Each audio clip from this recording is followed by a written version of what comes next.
He's an armchair expert.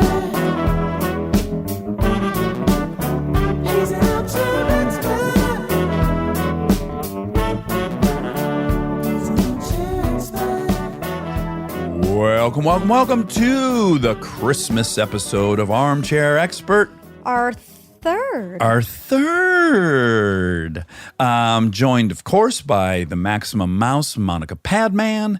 And then, of course, it wouldn't be a Christmas special without her, Kristen Annie Bell. Welcome to the program. Thank you for having me. Always.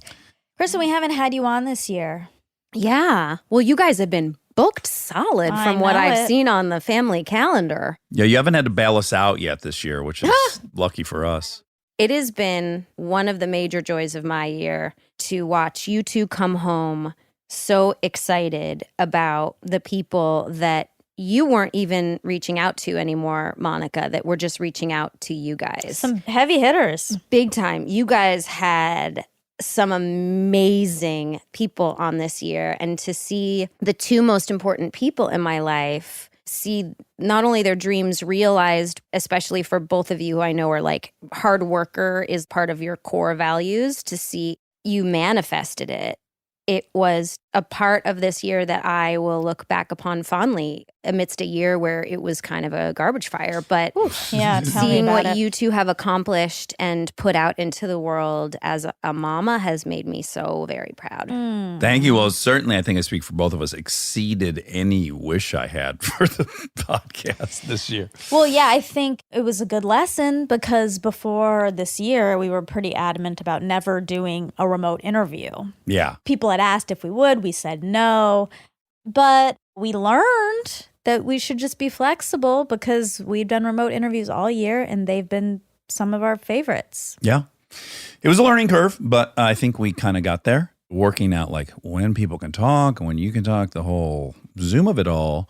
But it saved us. We were so lucky to be able to do our job lucky. in quarantine. What a huge gift. We are going to celebrate our first Christmas in our new house. We think, perhaps. We hope. It seems possible. You know what I've learned this year? Construction takes a long time. Like cement, when you put cement somewhere, you got to bring it from somewhere. Okay. You got to make it wet, and then you got to make it dry. And those things take a long time. So if the driveway is ever finished, yeah, sure, I think we'll live here. You learned that this year, you learned that last year, the year before that, and perhaps the year before that. It's been a long curve for me to learn that, but 4 years. Yeah. Well, we've been recording in the guest attic above the garage of the house we've never lived in for 3 years, almost 3 years now. Yeah. But we do have Christmas trees in there. Would you like to share the 2020 Christmas tree grab story? Wow. Sure. Yeah. What a disaster. Do you mind if I pepper in some details? Or no? Keep me honest, AKA keep me honest. Yeah. Yeah. So generally speaking, going to get that Christmas tree is a well-worn tradition. We always have fun. We love it. One of the best nights of the year. Absolutely. And then in keeping with this year, we got in the truck. We went over to Home Depot. They had routed all the traffic into a one-lane situation because there was a semi-truck parked in the other lane. And I let you out to go purchase the trees so that we would be at the front of the line by the time they were purchased. And a bit of a context, we were getting in post a discussion that needed to happen about prioritizing each other, mainly from you to me, where there was like a tiny bit of tension. Why are you laughing? That's the truth. It's just a funny way. Yeah. No, meaning you got to get your priorities straight. And I was like, understood. There was a tiny bit of tension there. We were coming back. And that's fine. We do that all the time. It's an ebb and flow in a marriage. And we got in the car and the Home Depot parking was what it was in that one lane, like sort of like a pickup line. And I didn't bring my purse because Home Depot's very close to us. And we had... Or a mask. That's what I didn't bring my wallet or anything in my purse. So you say, go pick out the 2 Christmas trees you want in the parking lot. I'll get in the drive-through line. And I said, oh, shoot, I didn't bring my purse. Can I use your mask, right? So I take the one mask, put it on, go pick out the Christmas trees. And I give you my credit card. And I take Dex's credit card. Yeah. Now I'm in the Christmas tree line looking at these gorgeous Christmas trees, and I hear... Well, before we get to that point, can I tell some of the baby steps before that point? Yeah. So someone tried to go down the wrong way of the one lane. There was not room, and this woman drove over an enormous curb where there's planted items. A car should not be there. A car should not be there. And now the car is precariously on top of this curb, and she's beeping and yelling at all of us that are in this line to everyone go in reverse, which is simply not possible in Home Depot. And I'm telling her very nicely at first, you got to back up. This is one way now. And she did not want to do that. And then she starts. It didn't help that we were driving the biggest truck that you have. Well, it was a loaner, yeah. Yes. I borrowed a truck that's enormous. You borrowed this truck, and we were like, oh, that's perfect before we give it back. It was up in 2 weeks. Before we give it back, let's use it for the Christmas tree. But it was like a raised, looks like a monster truck. It's huge. It's a beautiful Power Wagon. It is, but it's a Power Wagon Ram. But people can 2500. come to conclusions. I mean, I have about someone who's driving a monster truck down the street. Oh, that might be a certain type of person. And again, that's a reminder not to do that. So I was very, very nice a bunch of times. And then she kept just moving her car forward, and she was, again, precariously on the median. So my fear was that she was going to get one wheel over and then just blast right into the side of the truck. So, and again, it's not my truck. If it was my own truck, I feel like I'd be a little less worried about it. But at any rate, then I got out and I very kindly said, you're going to have to go backwards. And she rolled up her window, was yelling at me, blah, blah, blah. So I got back in the truck and I I'm the variable in the equation that's got to change because she is not going to do that. I start backing up, someone else starts backing up, then another person, and then I try to get wide so maybe she can come off this thing. And as I'm doing this, she starts clapping out the window in a very antagonistic Well, nature. you're missing the bulk of the story. Okay, I mean, okay. so let's cut back. Let's set the scene back in the Christmas tree aisle. Gorgeous, smells like pine, beautiful, Lovely. Douglas Well, my fir. yelling Ooh. started at the clapping. I had brought you right to the yelling. Okay, got it. So I start hearing screaming. And I hear, funny enough, my husband's voice and another voice. And I'm like, uh-oh, okay. Oh, Jesus. Uh-oh. This is- And then my immediate thought was, I can only control myself. He can fight with whoever he wants. I need him in a mask. I am shooting right now. I need him in a mask. If he is going to be speaking to another human being that is outside our pod, I need him to be in a mask. So I drop the Christmas tree I've got in my hands. I run out the Home Depot parking lot. I'm trying to hand the mask, but I get there right as the scene was dwindling and the fighting had subsided and both members were getting in their car. And yes, to be honest, and I'm the person that usually will expose you to the other person's side and go, well, honey, she just was trying to XYZ. She was asking to go down the wrong way in a one-way lane and make a bunch of other cars that were in the tree drove up on pickup top line of a move. median. Yeah, that's crazy. And then as I was trying to accommodate, right, she then puts her hands out the window, starts clapping. Oh, I guess you could do it. She's yelling at me, blah, blah, blah. And then she starts to go forward. She still's not ready to go forward. So she starts coming forward and she does start coming off the thing and she just barely misses hitting the truck. And that's when I was like, you gotta fucking stop moving your car and let me. I heard the word dumbass. Yeah. I heard There was the word there was a dumbass. dumbass. And thrown. then Yeah. let's cut to the B was some- storyline of this Christmas horror film. Happening simultaneously to this, both children have removed their seatbelts. They're in a wrestling match on the front seat of the truck while all this other stuff is happening. They're so into wrestling right now. And one of them kicks the rear view mirror. I'm like trying to look out the window of this woman who's about to hit me. And the kids are kicking items inside the truck. And it's altogether just too much for me at that point. So when I finally get around this gal, I say to the kids, I ask them 10 times, please stay in the back seat. Please stop fighting in the truck. Please, please, please, please, please. And then I tell them, I'm going to sit outside the truck. You guys do whatever you want in the truck, but it's too much for me. I'm going to sit out in front of the truck. That's fair. Try to remove myself from the stressful situation, get out in front of the truck. Now the windows are down. Now they're both hanging out the window. They're screaming at. Now Delta's hurt. Now Delta's screaming and crying. Now Lincoln's saying, you got to come in here. She's hurt. And I'm saying, too bad. Too bad she's hurt.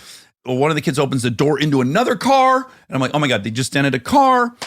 I come back. Okay, got 2 tickets. We got 2 Christmas trees this year, right? We my went God, 4 broke. congrats. I'm super excited about it. I'm walking back to the car.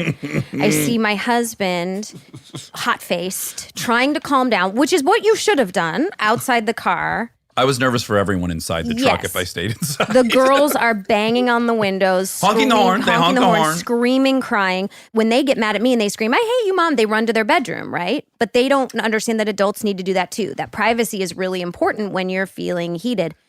So I'm like, ooh, okay, here we go. So I get in the truck. First, I hear them out. They have a lot to say about it. grievances. A lot of grievances about Dad, how he handled it. And then also He spoke to me in a violent manner. She knew to Yeah, throw in violent, she as if did. I've ever hit I them or was anything. frightened. She's got a good vocabulary. But they didn't leave out the attitude of the other driver. You came in to deal with the crisis that had unfolded between the three of us, and they were smart enough to hit you immediately with my misbehavior towards the woman. That Right. was the first order of business. But they told it truthfully. They were like, and she was leaning outside her window, clapping at Daddy and sarcastically smiling. And that was rude. And I said, okay, let's start there. That was rude. So Daddy was put in a situation, or was in a situation, that made his temper flare. And he was in a situation where he needed some privacy, just like when you need to run to your room. So they calmed down. And I'm like, there's nothing to be scared of. Everybody gets mad. And then we talked a little bit about how you don't need to absorb anyone else's energy. If someone around you is mad, you can choose to react to that with like, oh, this person needs a moment. So we get that lesson out of the way. We go to the house, and I walk inside the house. I'd carried this little planter in from the old house, and I set it down, and we're doing the tree unload. The girls are currently watching this show on Disney Channel called Casey Undercover, which is an old Zendaya show, and it's got a lot And of let me also fighting. mix in, Lincoln just watched 2 of Jackie Chan's classics. Oh, yes. So The she's also girls very know. into Kung Fu right The now. Kung Fu is off the charts in our house. So they've got wrapping paper rolls, and they're whapping each other with it, and it's very violent. And I'm like, listen to me, just go in the other room. We're trying to get a 150-pound Christmas tree in the house. They're getting on both of our nerves so much. Everybody is at a 10 of overwhelmed. We're trying to water the tree. The tap stops working Oh, no. in the house. Then we got to figure that out. We finally get in the car, and, we drive the 1 block back to our house, and Dax looks at me and he goes, oh my God, what a night. Can I get my credit card back? Uh-oh. And I went, yeah, let me just check my front. Ooh, hold on a second. Did you hand me my jacket? It might be my jacket pocket, maybe? Oh, boy. I don't have his credit card. Ew. Icing on the cake. And now this is where the context of we had just come off of a discussion about I need to prioritize the right things. So the fact that I did not maintain knowledge of the location of this credit card was Comical. I was very kind. Oh, you were I didn't lovely. care at all. No, it was me. And you said, okay, I'm going to go check at the other house. I said, I must have set it down in the mayhem of trying to get the girls calmed down. He goes, checks at the other house. I'm putting the girls to bed. He says, I can't find it anywhere. And I text him back, I am so fucking embarrassed. And he said, don't worry about it. It's only a credit card. I said, no, this is an indication of my mindlessness, and I need to find it. So then I text you and I say, can you come over and sit with the girls for 10 minutes? Because at this point, it is 8:30. I work in the morning at 6 a.m. I am ready to have a coffee and take my flashlight out and retrace every step until I find this my card. goodness. I was like, I'll brew some coffee. I can do this. I will find this card tonight. This will not be a scar on my record. Again, repeatedly, I'm telling her it's totally fine. Don't worry. It's not I'm just about gonna you. hang at the house for a minute and chill. It's about me. And then you didn't respond within I was like watching The Crown in the other room. that happens. Yeah. So I texted Laura, who's also in our pod. I said, I just need you for 20 minutes. Can you come over and sit with the girls as they fall asleep? She came over. I go outside. I'm in all the raw dirt on our new house property where the cement, again, which takes a long time, is yet to be laid. I am in the garbage can looking through like the tree holder that we got. I walk inside and I'm like, I am so sorry. We hug. We laugh about it. I'm teary-eyed a little bit.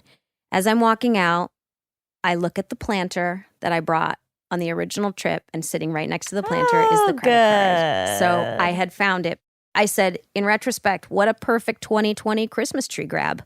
Yeah. Yep. Very on brand.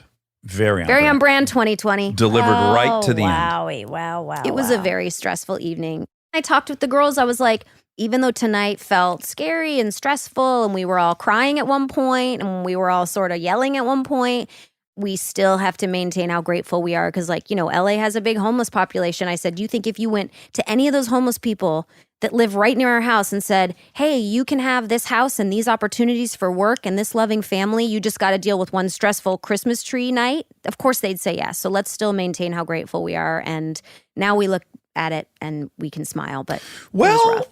it's memorable. Yeah. Certainly some of the previous Christmas trips have been forgotten, but I think this one will be lodged in there for a while. It'll go down in the books. Yeah. Yeah. It could we did have been a movie. Yeah. Oh my Maybe it will be. gosh. Maybe you'll write a movie about it. Oh, about our trip to Home Depot. Christmas Home Depot. Now, Monica, this is a very sad thing for you. This will be your first time not going home for Christmas. I know. Yeah. First time ever.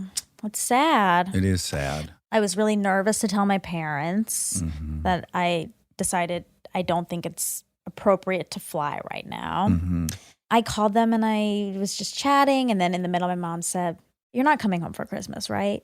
And I said, "No, I don't think so." And so she kind of let me off the hook. Yeah. But they also feel the same way I do. They don't want to risk anything. So Yeah. I'll be here. And that was scary to think about, waking up by myself in my apartment. Well, you'll on sleep Christmas. at the new why do you house, think right? You'll be by yourself. We finally get you. I mean, it's sad for your parents, but happy for this set of your California parents. I know. But it's your first Christmas in your new house, and And what? might be nice for you guys to have. No, Monica, Get don't over do yourself. this. Don't do this. Anywho, we'll talk about this off air. No, we're going to No, we're solve not. it right now, and you're going to commit It's nothing to solve. in front of 1 million people that Just you're leave spending over. Christmas Eve at the house. Okay, I will. But another takeaway is it was sad and scary, but then I thought, well, since I'm going to be here, I'll get a real Christmas tree this year, because normally I do artificial because I'm normally gone for so long. So I also went to Home Depot before you guys. and- You're who planted the seed. You had done it the Sunday before, and we were like, oh, we got to get on it. Yeah, I went with Jess. Jess came with me. He helped me. Tall and strong. Yes, very tall, strong, and brave, he'd like to add. So big, so powerful. Yes. And our experience was lovely, unlike yours. That's what happens when you don't have children. It can be peaceful. Yes. I did have to park not in the parking lot. It was so crowded, and I was feeling a little panicky about the amount of people that were at Home Depot. Sure. But Jess and I picked one out. He's the father of my Christmas tree. Father Christmas.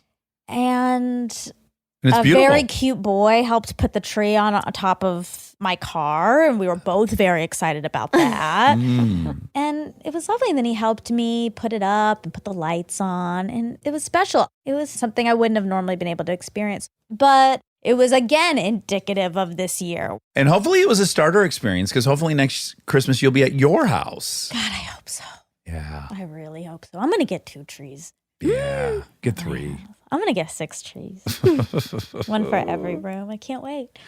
Well, again, because of Zoom and kind of how we've shifted gears here, we're going to get to check in on this holiday episode with some incredible folks. Oh, yeah. Kristen helped set up all of these delicious people up. I Yeah. didn't mean it for it to be a Central Park reunion, but it sort of ended up being a Central Park True. reunion. Oh, my gosh. I didn't even think about Well, that. again, because we're all close as friends. The reason that Josh started the show, he talked to all of our friends and was like, can we get together? So, yeah. I got no idea, no premise. Are you guys in? And we all said, yeah, absolutely. doy. Where do we So sign? we've got Josh Gad. Josh Gad, Oof. Emmy Raver-Lampman, Oof. Leslie Odom Jr., Smoke show, Leslie Odom Jr. big time. And our in-house musical genius, the Minister of Soul, Bob Mervak. Oh, my gosh. I'm so excited to hear Bob. And then the resident female singer on Armchair Expert, Kristen Bell. That's right. We got lucky. I have some surprises. Oh, I love surprises. I love surprises, too, especially Christmas surprises. Yeah, they're the best kind. Well, I think we should get started and hop on the Zoom with old Josh Gad, one of our favorite guests.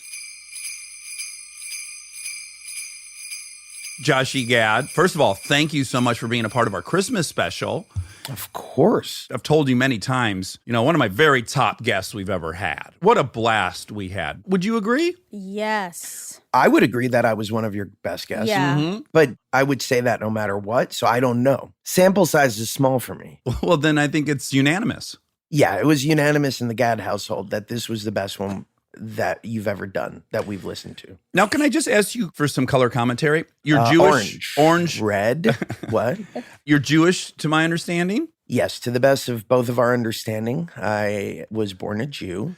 Uh-huh. But I married a Catholic. I wanted to introduce a little spice into my life Yeah. and celebrate Santa Claus, which felt spicy. as a child in Florida, did you guys celebrate? Did you beg your parents, like, you know what, I get it. I don't want to be disrespectful, but let's get a fucking tree up in here? Yeah, well, at a certain point, you just get tired of Chinese food. You just get sad that that's the only form of celebration on Christmas.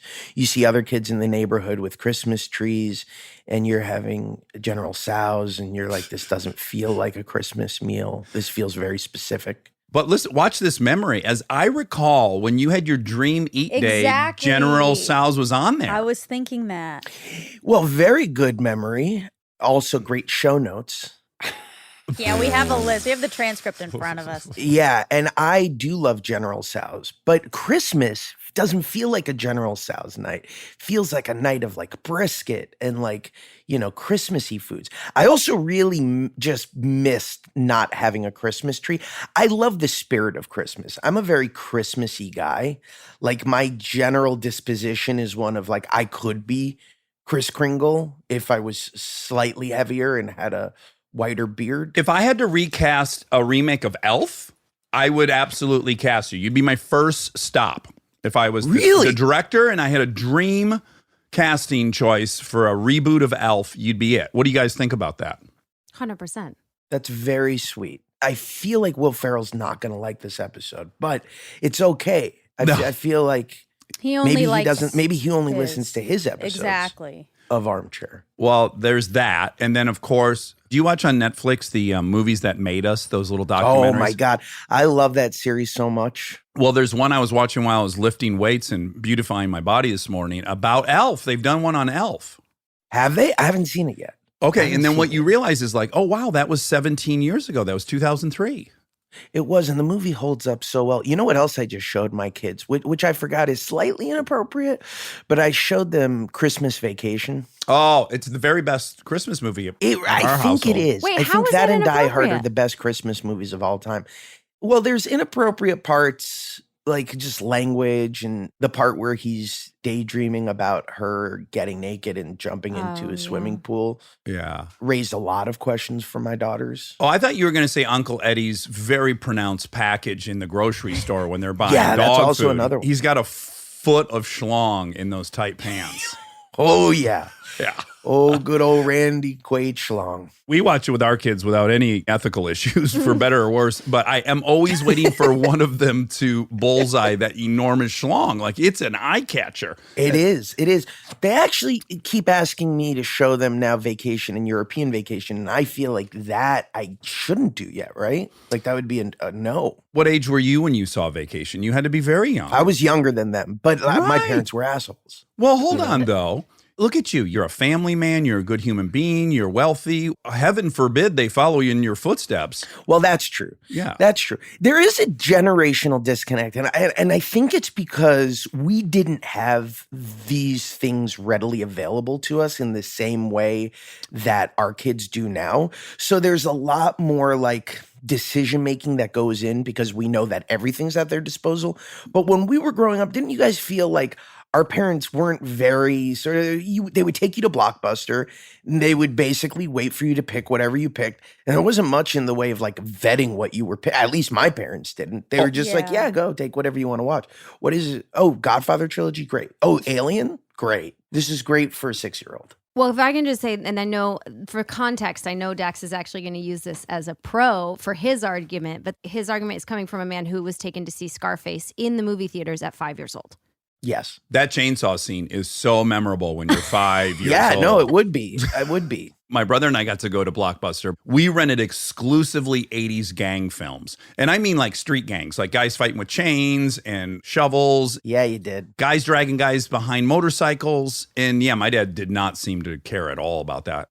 I had 2 older brothers, so they really introduced me to, like, accidentally or not, they introduced me to a lot of movies that I probably like. I remember seeing Nightmare on Elm Street when I was 6 years old. I walked into our den and my brothers and their high school friends were all gathered around the TV, and it's that crazy bus sequence that starts the movie, and I remember it vividly. And I also remember sleeping in my parents' room for the next year vividly. Uh-huh. Did they ever watch pornos and you'd come in the room and they were My watching? parents? No. I assume they did. Your All older the time. brothers. All the time. Your older brothers. Yes, I saw pornography at a very early age. Actually, I shouldn't say this because it's going to embarrass my folks, but I remember finding a copy of The Joys of Sex. Oh, okay. Which feels very Christmassy. Well, joy. Yeah, well, because of the word joy. Yeah, And- joy and to the world. That reminds me of the Christmas season. So that was traumatic. I didn't know what I was watching. Okay. I was just, it looked like a lot of people were hurting each other with parts of the body I didn't know were existed. Right. Lots of penetrative Yeah. actions. Well, should we get into singing some Christmas songs? Yes, I'm going to sing. Now, I feel very intimidated because Why? Aren't you a professional singer? unlike your wife, I'm like a fake singer. She's like a legit great singer, and No, Leslie Odom's a none of great this legit is singer. true. Josh. Emmy's a great legit singer. I'm terrible. Can I counteract your insecurities real quick? Yeah, of course. Do you think Bob Dylan was a stellar singer? Do you think Neil Young was a stellar singer? I think what's interesting is Bob Dylan's Bob Dylan. And Exactly. I'm Josh Gad. And you're And those are fucking two very Josh Gad. different- That's my point. Merry Christmas. Those are two very different things and doesn't help support my statement at all. No, Actually and- makes me more scared to No, say listen to me. There are people who have a character and who have a tone and who have a fingerprint as obvious as yours, and it's intoxicating. Okay. That's All the right, truth. So here we go. Then I'm going to sing you a Christmas song. Oh my gosh. The answer, my friend, is blowing in the wind. Ooh. The answer is blowing in the wind. Oh my God. That was beautiful. I could hear the pitter patter of reindeer on the roof. I could hear the pitter patter of Bob Dylan's lawsuit hitting my front door. Okay, I think to have your listeners listen to something so unsound So dissonant. is a good reminder that Christmas isn't always perfect. Oh, That's a great lovely. message to go into. It lowers expectations, and you're sure to be delighted on the big day. Yeah. Can I make a special Christmas request? Do Yeah. you remember any of what are your Christmas traditions from Olaf's TV movie? Oh, you want me to do the Olaf Christmas I song? mean, I wouldn't hate it because That's I've been cute. thinking about that for so long. Yes, I'll do that. Hang on. Let me just look up the lyrics. Okay, ready? Mm-hmm. 1, 2, 3. Happy, merry, holly, jolly season's greetings here. I'm wondering what your family does at that time of year. Loving joy and peace on earth and tidings of good cheer. Do you have tradition things for that time of year? Well, we hang up boughs of evergreen on every single doorway. Bake a giant cookie in the wavy shape of Norway. Go from door to door to door while singing in our choir. Hang up all your giant socks above an open fire. That sounds safe. So happy, merry Yuletide carols, faithful friends are dear. Thanks for sharing what you do at that time of year. We better get a move on if we're going to hit every house in the kingdom. I gave you plenty. That was great. Please. More than I just wanted to hear it once from you while looking at your face. Because I like God. nothing more when I see Olaf's voice coming out of your face. 'cause You it- like nothing more than hearing just a broken. This, by the way, my voice is for shit right now because last night Kristen and I did a Goonies table read where I was Yeah. playing sloth and screaming the Oh. entire the time. most expert So I have nothing sloth left to give. you've seen since the movie. He put the mask on, he turned his chair around, and he went, oh, when the, Yeah, it was a the lot of shackles screaming were guys. on. What's his catchphrase? Hey, you guys. There it is. There it is. Hey, It's you the guys. laugh that I love.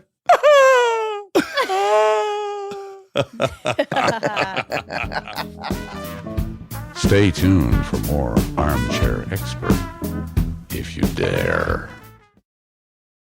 We get support from Quince.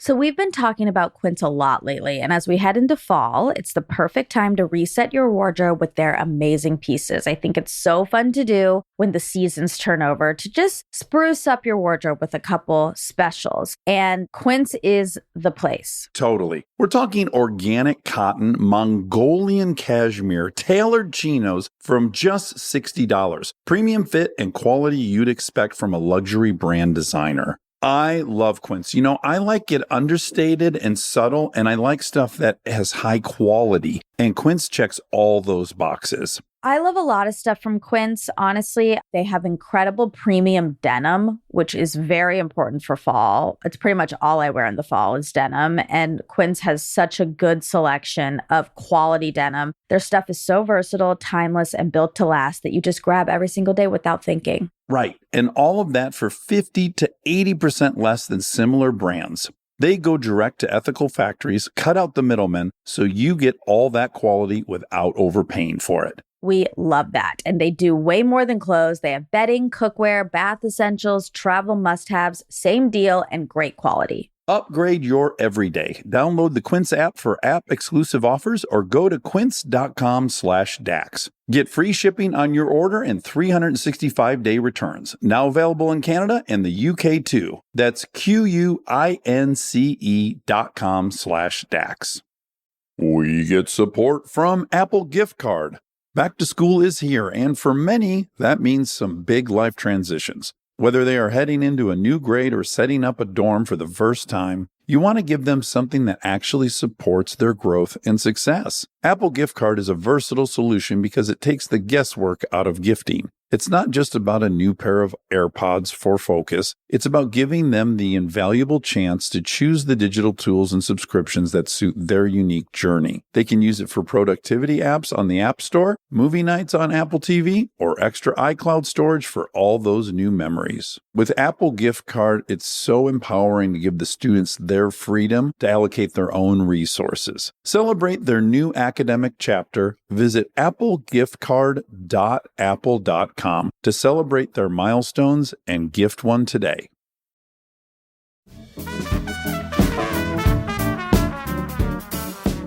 So I'm going to give you guys a little, I know you're going to get other people singing Christmas songs for you.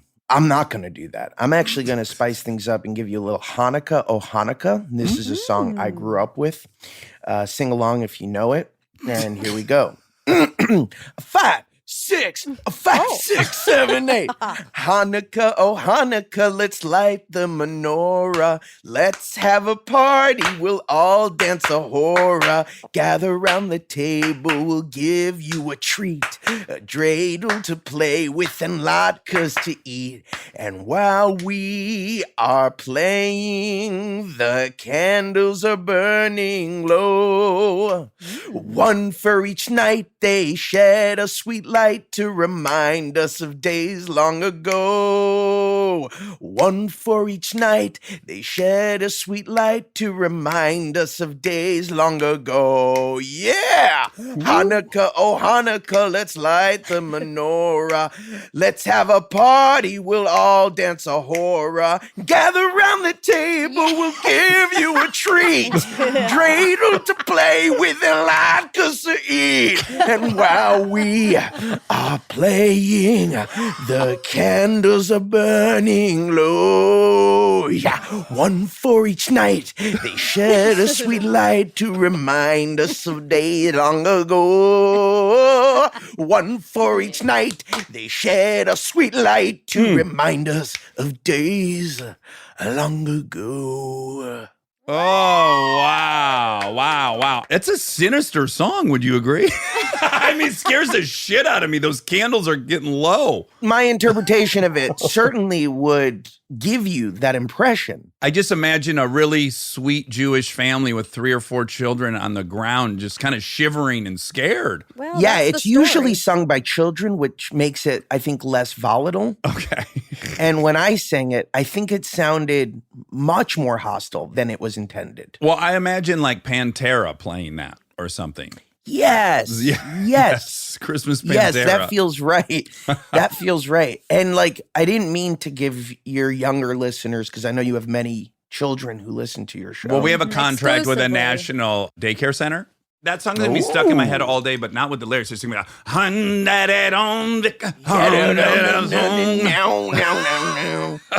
If you should put some like just bass behind that, we could actually have a really cool hit. I agree. Does your show get to make money off of it if it works? Yeah, we'll own all the rights, and that was agreed to just now, and there's That's now a bummer. tape of it. Nah, that's a real bummer. Now, let me ask you a really quick question. Hey, anything, Dax?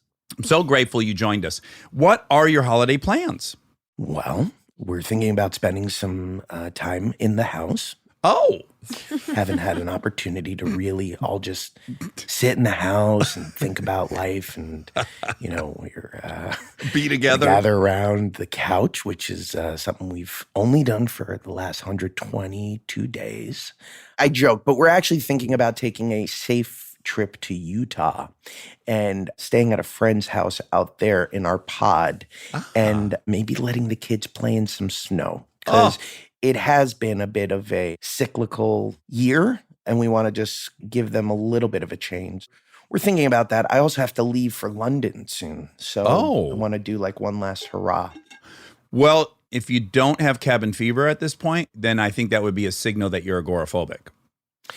Maybe. Yeah, no, I think it would. Oh, Kristen just made a scared look because I guess we're learning now she doesn't have cabin fever. I mean, obviously the world's in mayhem and there's a lot of things that are bad, but I would be lying if I said I hated staying home all the time. I'd be lying. I just kind of like love the calm vibe, and my tribe's always close. You know what? Here's what I relate to in what you just said. I do enjoy the fact that we as society have had a chance to just pause for a second. There's a lot of going nonstop. I didn't even realize it until this. And it's not easy right now for a lot of people, right? It's really hard. Mm-hmm. Loss of work, loss of income. These things are not light, and they're not to be taken lightly.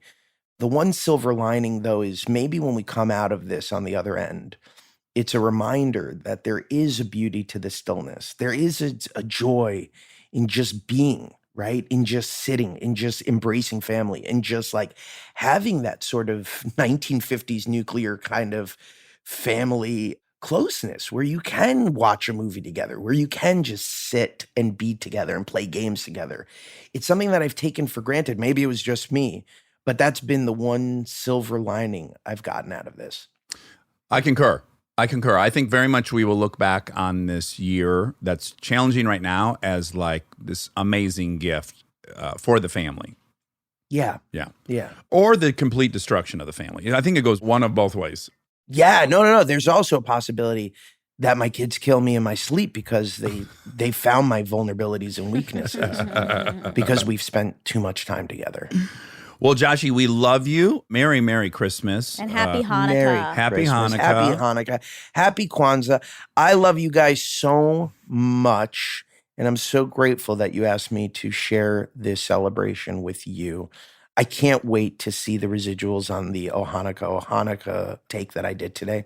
I think it's going to go platinum and really break the internet. Well, all I'm going to say is start shopping for jets.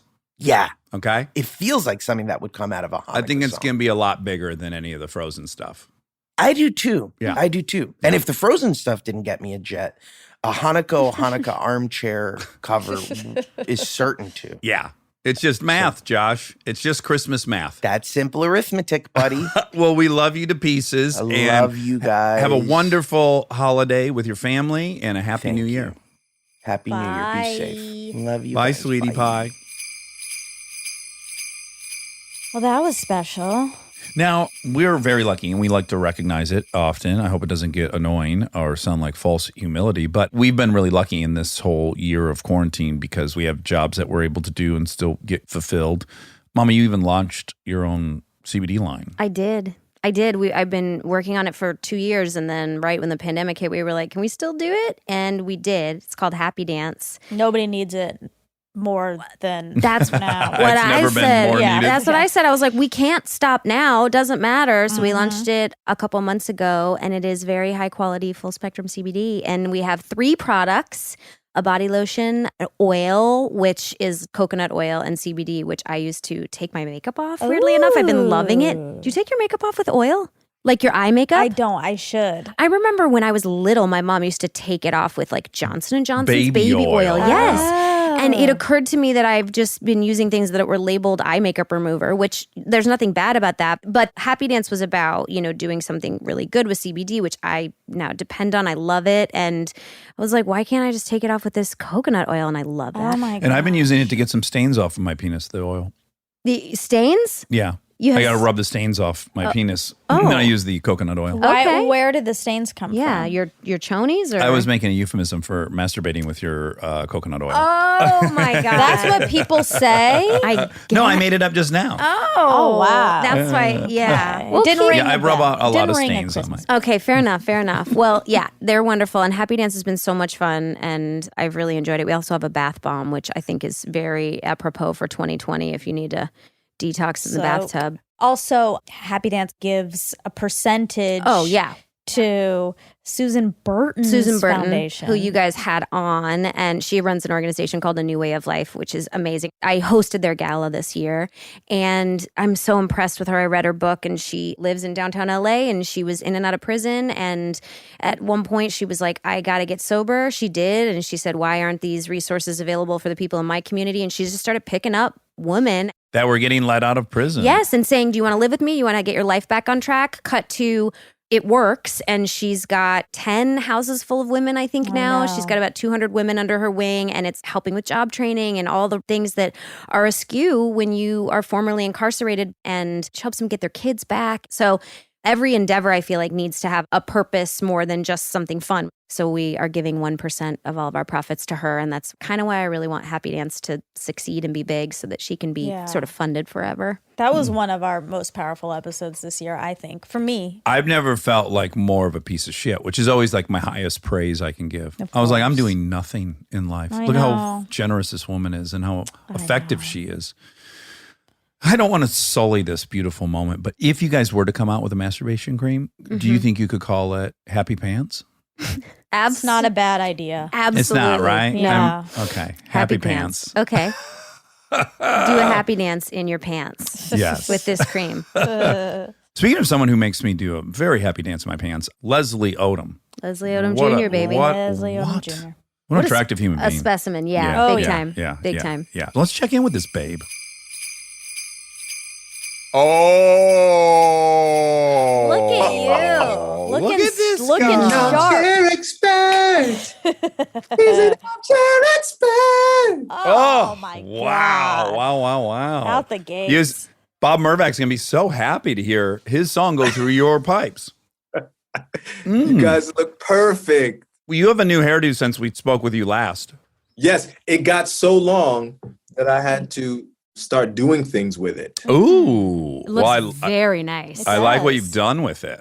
Thank you so much. I'm having a little fun. I have not had hair this long in like 25 years. So Bro, and it's- guess what else? I remember your long hair because you used to top knot it and you used to have a spray out the top, and I was there for those years. Well, I brought that up to him. I said that you said he made that look unbelievable. Oh no, it was so cute because it was just this big mess of hair, and then it was top knotted, and it came out just like this blooming flower, and you pulled That's it off. right. It was so sexy. Thank you. Can you tell us the general vibe and gossip that went on around him? Like when he would leave, was there just like a cloud of like, oh my God. There Did there you see that? was. Oh There- my God, there- he bent down to get that thing. And There definitely was. There definitely was. Because you have a presence and you always have. Back then, in that whole group of Matt Morrison and Laura Bell and Kooky Katie and all of those people, yeah, you were the one You were everyone the had a Sex crush Panther. on. You Yeah. were the Sex Panther. I wasn't Yeah. going to say it, but You could not be more wrong.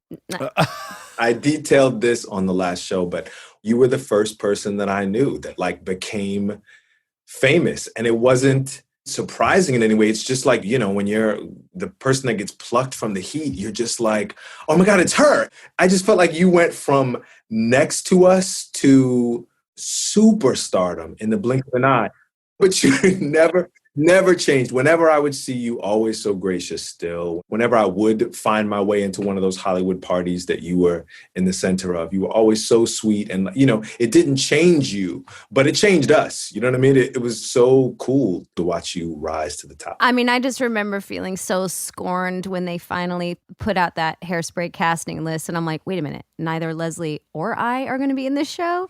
But then when you found your way onto House of Lies, I was elated because I was like, finally. Because you were basically playing Don's protege. Like you were like Right. the next Don on the show for that season. I could not believe that I got that job. It's an honor just to audition for something like this. The material's so great, but there's no fucking way that they're going to give me this job. When they call, you know, it's one of those jobs where you're like, wait, I just thought there were so many people ahead of me in that line. Do you know what I mean? And you had to have loved Cheadle. I mean, he's such a dream person to work with. The notion like, oh my God, I'm going to work with fucking Cheadle? Cheadle is the living end. And coming to work with you guys for that few weeks that I did, it changed me. It made me a better actor. I had never seen a set that was that free. You guys were so loose. We were very messy. Too it loose, was a some would argue. lunatic set. But I remember the producer saying like, oh, we finally cast the guy who's Don's up and comer and it's this newer guy, Leslie Odom Jr. And I was like, he's not new, guys. He's been whapping girls since 2001. We have been listening to your album, my girls and I, on repeat. It's like if you've ever been to Holy Six smokes. Flags and they play that Riddler Revenge song in line, and by like 90 minutes into that thing, you're like, do those people hear that when they go home from work? Well, your Christmas album is the Riddler's Revenge of Our House, and it's fucking awesome. It's so good, and it's on all day, every day. I did not at all intend to record a Christmas album this year. As I'm preparing to make my New Year's resolutions, right? I'm just still reeling from the trauma of this year and like remembering all the things we thought that what this year was going to be, and how none of that really came true. Other wonderful things happened, but this whole year has been a pivot for all of us, has been a pivot in learning how to, number one, sit with ourselves and honor the grief and the truth of this moment, but also try to make something of it and try to carry on in some way. And my favorite thing as an artist is if ever I can feel useful, because so much of what we do, I know you guys feel it, so much of what we do feels silly and trivial, and it's an embarrassing job. It's an embarrassing job. Embarrassing fucking job. Yeah. Stand-up comedian is way better because you guys are philosophers and it's like a secular pulpit. Acting is like somebody gives me the words to say. I'm going to say them kind of, as truthfully. But whenever I can offer something that makes me feel useful, I felt like this Christmas album, I know it's in the marketplace, but I hoped that it would feel like a gift in some way, I keep up with a lot of Christmas music because it's my favorite, but rarely do you hear an album where you think something new is being discovered, but like you have just this ability to pluck out these notes and these sort of like undertones of the song. It's my favorite thing about Martin Sexton. He's a singer-songwriter, and I've seen him live a couple times, and all of his songs, he really never sings them the same way twice. He'll harmonize with himself the second time and find a totally different song. You kind of do that. You just have the ability to take a song we all know and, as they say on American Idol, make it your own. Yeah, I would have a little anxiety if I were you, because so many people have made Christmas albums, so many legends have made them, and you've got to take these songs that everyone knows and you somehow got to put it through the Leslie filter and make it something new. I would imagine you don't just enter it going like, oh, I'm going to fucking crush this. Hit record. No. And actually, the first one, because I've put out 2 Christmas albums now. They're very different vibes. But the first one got such a wonderful response. It's called Simply Christmas, quite frankly, because Christmas was all we could afford. So it is very sparse in its arrangements and its approach because we didn't know anybody in music. All I could offer up was like some sincerity, a sentiment. It was your garage band album. Exactly. Yeah. And the response to that album was, I got to tell you, right after like Hamilton and my episode of Armchair Expert, like that Simply Christmas is the thing that I hear about the most in my career. And so anyway, I knew that this is something that people like to hear from me. So, we at least knew that going in, but that album was extraordinarily difficult to make, because I was still also discovering who I wanted to be on vinyl, and it was Christmas music and stuff. So I recorded that album probably like 3 whole times. I would record it, go back and listen to it, like, nope, we got to do it all again. That's shit. We got to do it all again. This one came out a lot more easily because I know myself more. Well, you had some confidence from the last one. Yeah. I wrote a couple songs on this one. Snow is a song I wrote. Heaven and Earth is a song that I wrote. The response to that means a lot because it's a Christmas tune, but it's personal. I was thinking about Joseph in that manger, right? Were you in the delivery room for your kids, Dex? Oh, unfortunately. I'm teasing. It was 2 C-sections, and I was not prepared to see my wife have full surgery in front of me and see her organs. But alas, those babies did come out. He and calls was it my heaven. autopsy. Yeah, it he looked like they witnessed were my like doing an autopsy. autopsy on her. Like, I'm like, did they just pull her liver out? Where's the baby? No, that's a little different. Yet Joseph didn't witness a C-section birth, but I was imagining that all dads in the delivery room, if you happen to believe that story about the manger and the birth of the, what Christmas anyway is about. Yeah. The high holy day of the Christian holiday.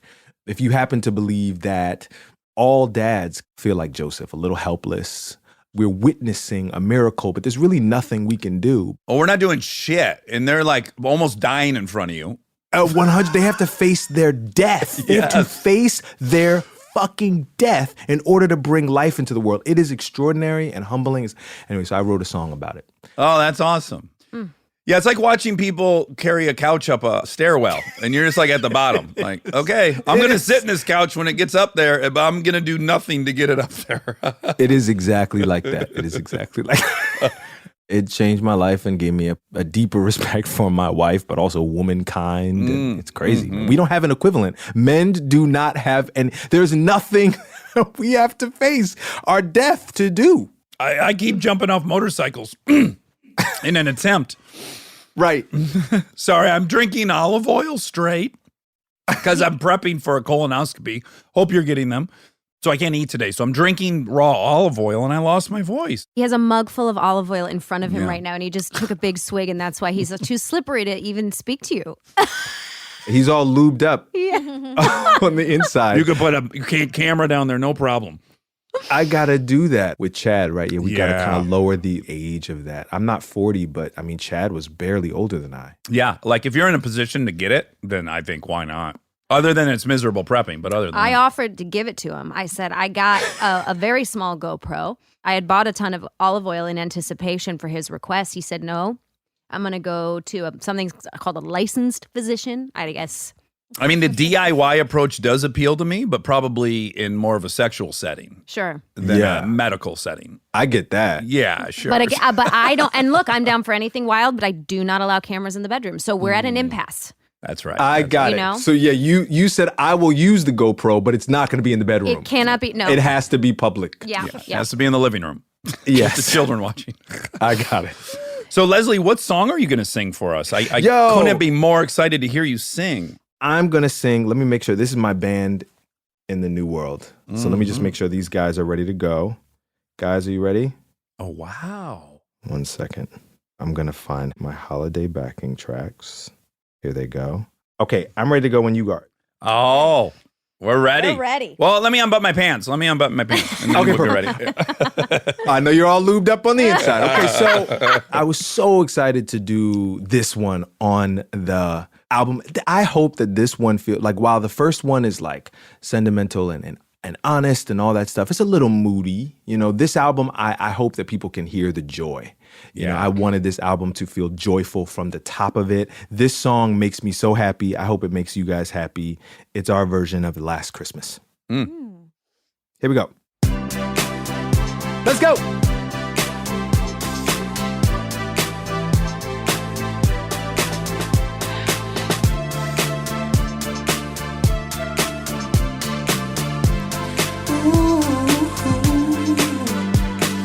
Last Christmas, I gave you my heart, but the very next day, you gave it away.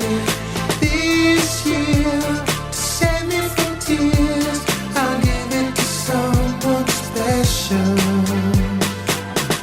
Once bitten and twice shy, I'll keep my distance, but you still catch my eye. Tell me, baby, do you recognize me? Well, it's been a year, doesn't surprise me. Merry Christmas. I'm having been sent it with a note saying I love you, I meant it. Now I know what a fool I've been, but if you kiss me now, I know you'd fool me again. Last Christmas,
my goodness. Lord.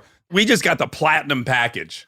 To have this privileged point of view where he was looking right, I think, into my eyes, not either of yours. Well, that's the beauty of the glasses. You never know who he's looking at. He could be looking at all of us. Leslie, whose eyes were you looking into? All three of you for sure. Oh my God, Listen, you're so talented. This is a George Michael special, and George Michael loved everybody. We all know that. George Michael sure was, did.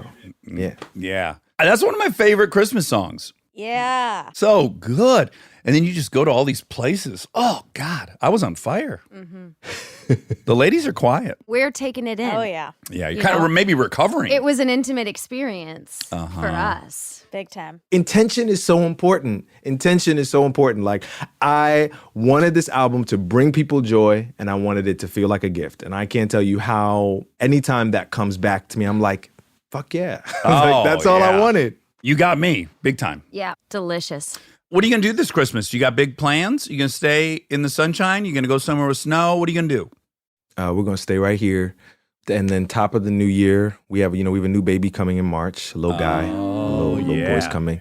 We're also going to move my parents out here from the East Coast. Okay. It's time to bring them closer. You know, this world's too crazy, man, and we just, time's not promised. So that's like a dream come true. Both of those, second baby and my parents coming out. So we got a lot to just process and appreciate this bit of quiet. Yeah. This version, we have one baby already. Yeah. We're just going to lock in this version of quiet before it gets crazier next year. Yeah. It is true what they say where 1 is 1, 2 is 10, and then 3 is 5. And Merry Christmas. And that's called baby math, Merry Christmas. Because Got the oldest takes care of the younger ones if there's 3. Well, at You that throw point, in you the throw in the towel. towel. Yeah, Yeah, you give you don't up. give a You shit. give up. The Everybody baby has a themselves. flat head. They stay in the crib the whole time. No one cares. We've already done this pretty good 2 other times. But at 2, we're not you're trying to win a medal. You're still trying to put in a fair amount of Yeah. effort, but man, is it split. You just, Well, when you have the second, you're like, oh my, are we giving this baby the same exact focus we gotta gave the do better. first one? We gotta do better. Yeah, and there's just not enough time in the day. Damn. Some's got to give. so good luck. Happy New Year. I got to say, though, you timed it right because you will be able to leave your house. And that's paramount. Come Thank March. God. Yeah, you'll be able to go to Home Depot and feel like you're on spring break. And you take your Oh time. my God, right? Yes. Oh man, that's been the toughest part of this whole thing is it's not just that you got all this time home with your kid. It's that, no, your kid is home and you can't leave. You can't take him to run errands. You can't just strap him to your back and go, okay, we're just going to go do a bunch of stuff today. And we're going to go visit people. And it's been tough. Yeah. You're earning your medal. Well, listen, lots of luck. March, very excited. Your album's so great. What's the name of it? The Christmas album. The Christmas album. Simply Christmas is the first one, and Yes. then the Christmas album. Yeah, and buy both. But Buy yeah, both. I would say get both. Get both. Yeah, you won't regret it. Anywhere albums are sold. Thank you guys. All right, Leslie, thanks so much for being a part of our Christmas show, and we hope to talk to you again. It's always so fun. Love you guys. Thanks. All right, be good. Stay tuned for more Armchair Expert, if you dare. We get support from Skims. Oh man, do I love Skims. I've been living in the Skims lightweight cotton collection all summer, and I have to tell you, getting dressed has become so easy. I just throw it on. It just feels right immediately, whether I'm grabbing coffee or I'm on the couch all day or I'm out, even going to dinner. The cotton is so lightweight and breathable, which in this heat is a non-negotiable. The cotton jersey t-shirt, I just need everyone to know about this one. This one hugs in all the right places. It's very soft and it still looks and fits the same after months of washing, which is very hard to do, I feel, with t-shirts. I've been wearing the black cotton jersey t-shirt with basically everything all summer long. It goes great with any patterned skirt or shorts or pants. I mean, anything truly. I believe that's probably my favorite piece from the cotton collection, but they also have great lightweight cotton thongs that are so comfortable and they're cute. That is a very, very hard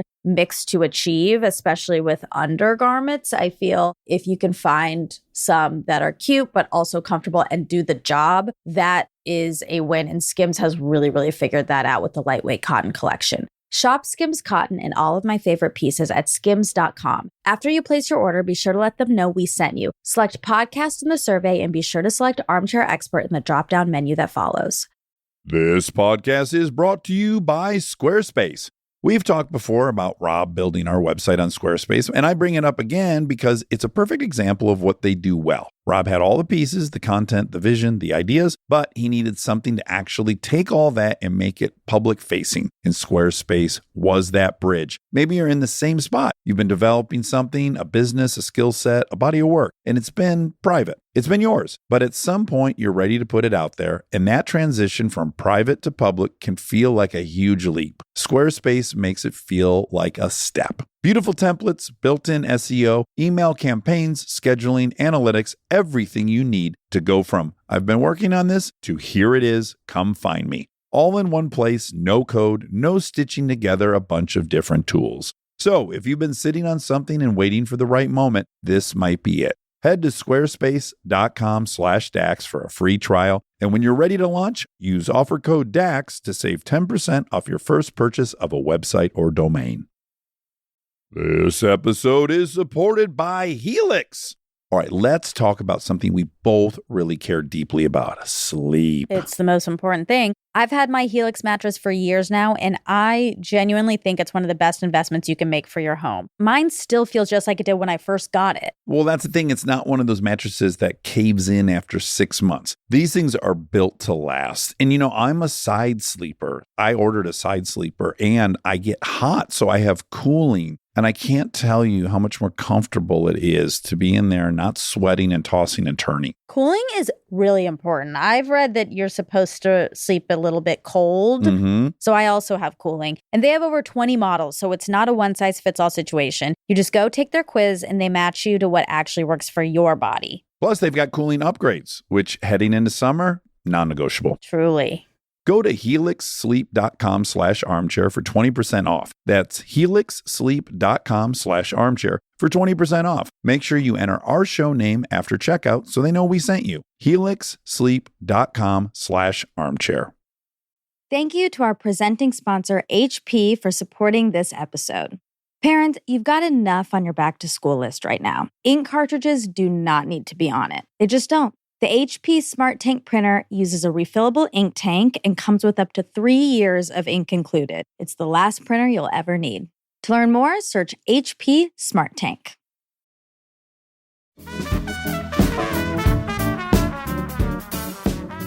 Okay, our next guest is, for those of you who may not know her yet, Emmy Raver-Lampman is a very sparkly human being. She is on Umbrella Academy, if you've ever seen it. If you haven't, check it out. It's a very fun show.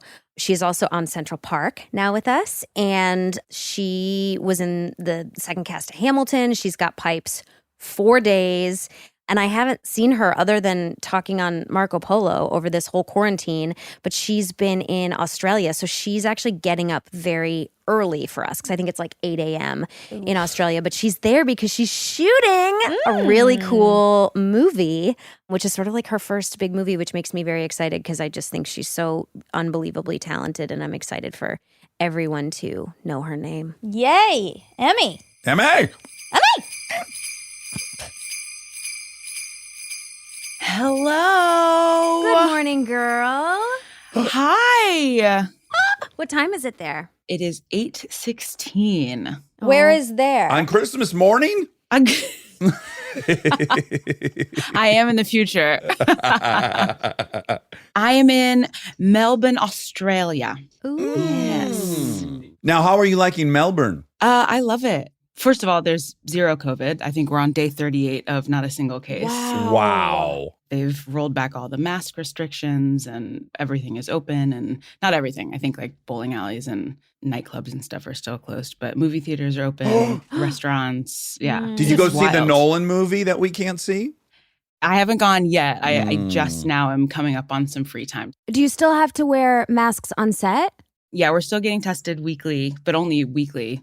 I had to seek out the COVID lady the other day. I was like, it's been 8 days since I've been tested. She was like, oh, I'm sorry. We seem to have missed you. I mean, it's just so lax. It's Oh my gosh. It's like the opposite of what's happening in the States. I feel so tethered where I have a foot in America where I'm watching, my family and my loved ones going through what's happening in the States. And then I'm in a country where it doesn't exist. It's such a juxtaposition of those two things. Yeah, we record with a guy named David Ferrier. He's a journalist in New Zealand, and we see him once a week. And yeah, he's out on dates. They're going to the movies. It doesn't exist there. No, you still have to wear masks inside, like if you go into the grocery store or when you first walk into a restaurant. And then once you sit down, you can take it off. But apparently, maybe today, this Monday, that's even going away. It's like every week there's less and less restrictions. It's so wild. Oh, wow. Emmy took over as Molly on Central Park and is amazing. And she's also on Umbrella Academy, but she's also shooting a very cool Liam Neeson movie right now in Australia. But do you find that like there's a lot more production there because it's safer? I think so. There's a lot of stuff up in the Gold Coast that's shooting, and there's a lot of stuff in Sydney. And my flight over here was almost full of actors in the business flying over to start shooting stuff. Coincidentally enough, a friend of mine, something in my soul told me to text her when I was in quarantine in Sydney. And I texted her, I was like, hey, babe, miss you. How are you? She was like, oh, fine, just surviving quarantine in Sydney. And I was like, what? And we were in the same hotel. Oh, wow. How fun. And I had no idea, but of course couldn't see each other. But like every night we would FaceTime and have like a happy hour. And she's like 10 floors above me. But it just was so bizarre. And another friend of mine just happened to be on the same flight. So a lot of people are coming this direction and stuff. So it's just been wild.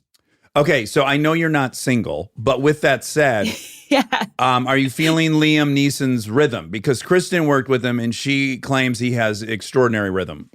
Rhythm for singing? No. You're like, there's a visceral, primal rhythm happening here. Oh, yeah. I do believe that, though. I genuinely am enjoying working with him so much. And the majority of my scenes and stuff in this movie are with him. And he's such a pro. And he's been doing it for so long. And it's effortless. But he's also so warm, and knowing that I'm still such a newbie. And this is kind of my first big studio movie. I've never done a movie at this scale before. And he's just so sweet. And he's such a goof, which I just love. And we just laugh a lot. And he's such a great acting partner. But he definitely has a presence that's like undeniable. When he like walks on set. Yeah, when you're with him, do you also in the back of your mind, you're like, yeah, if a saber-tooth tiger comes out of the woods, I'm good. Liam's on it. I'm good. Yeah.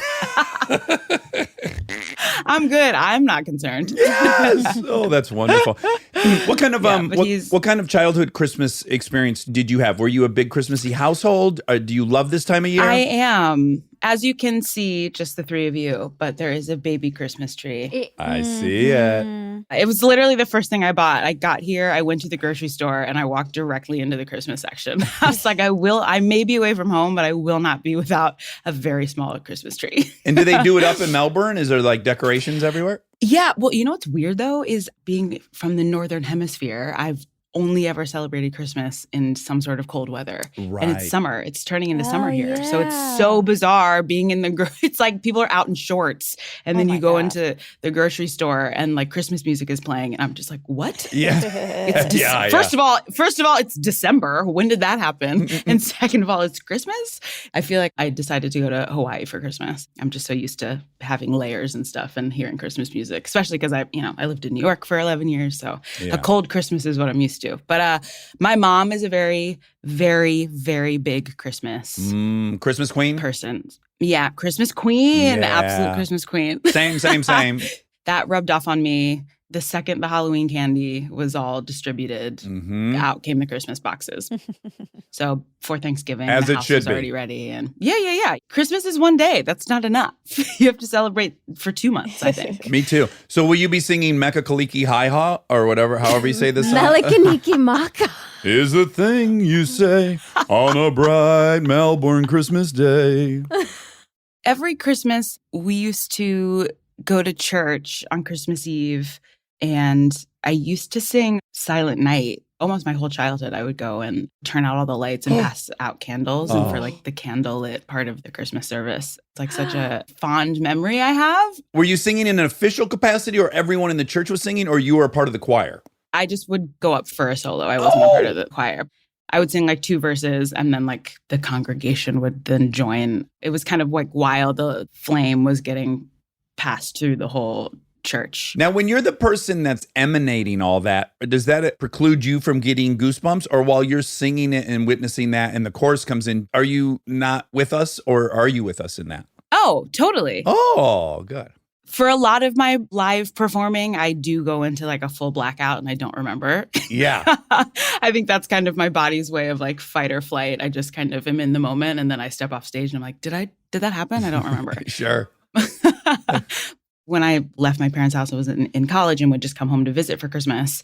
I was in the reverse seat where I was watching from the other side of it. But I really, really strongly remember always standing up on stage and watching the flame of these candles make its way through the whole congregation.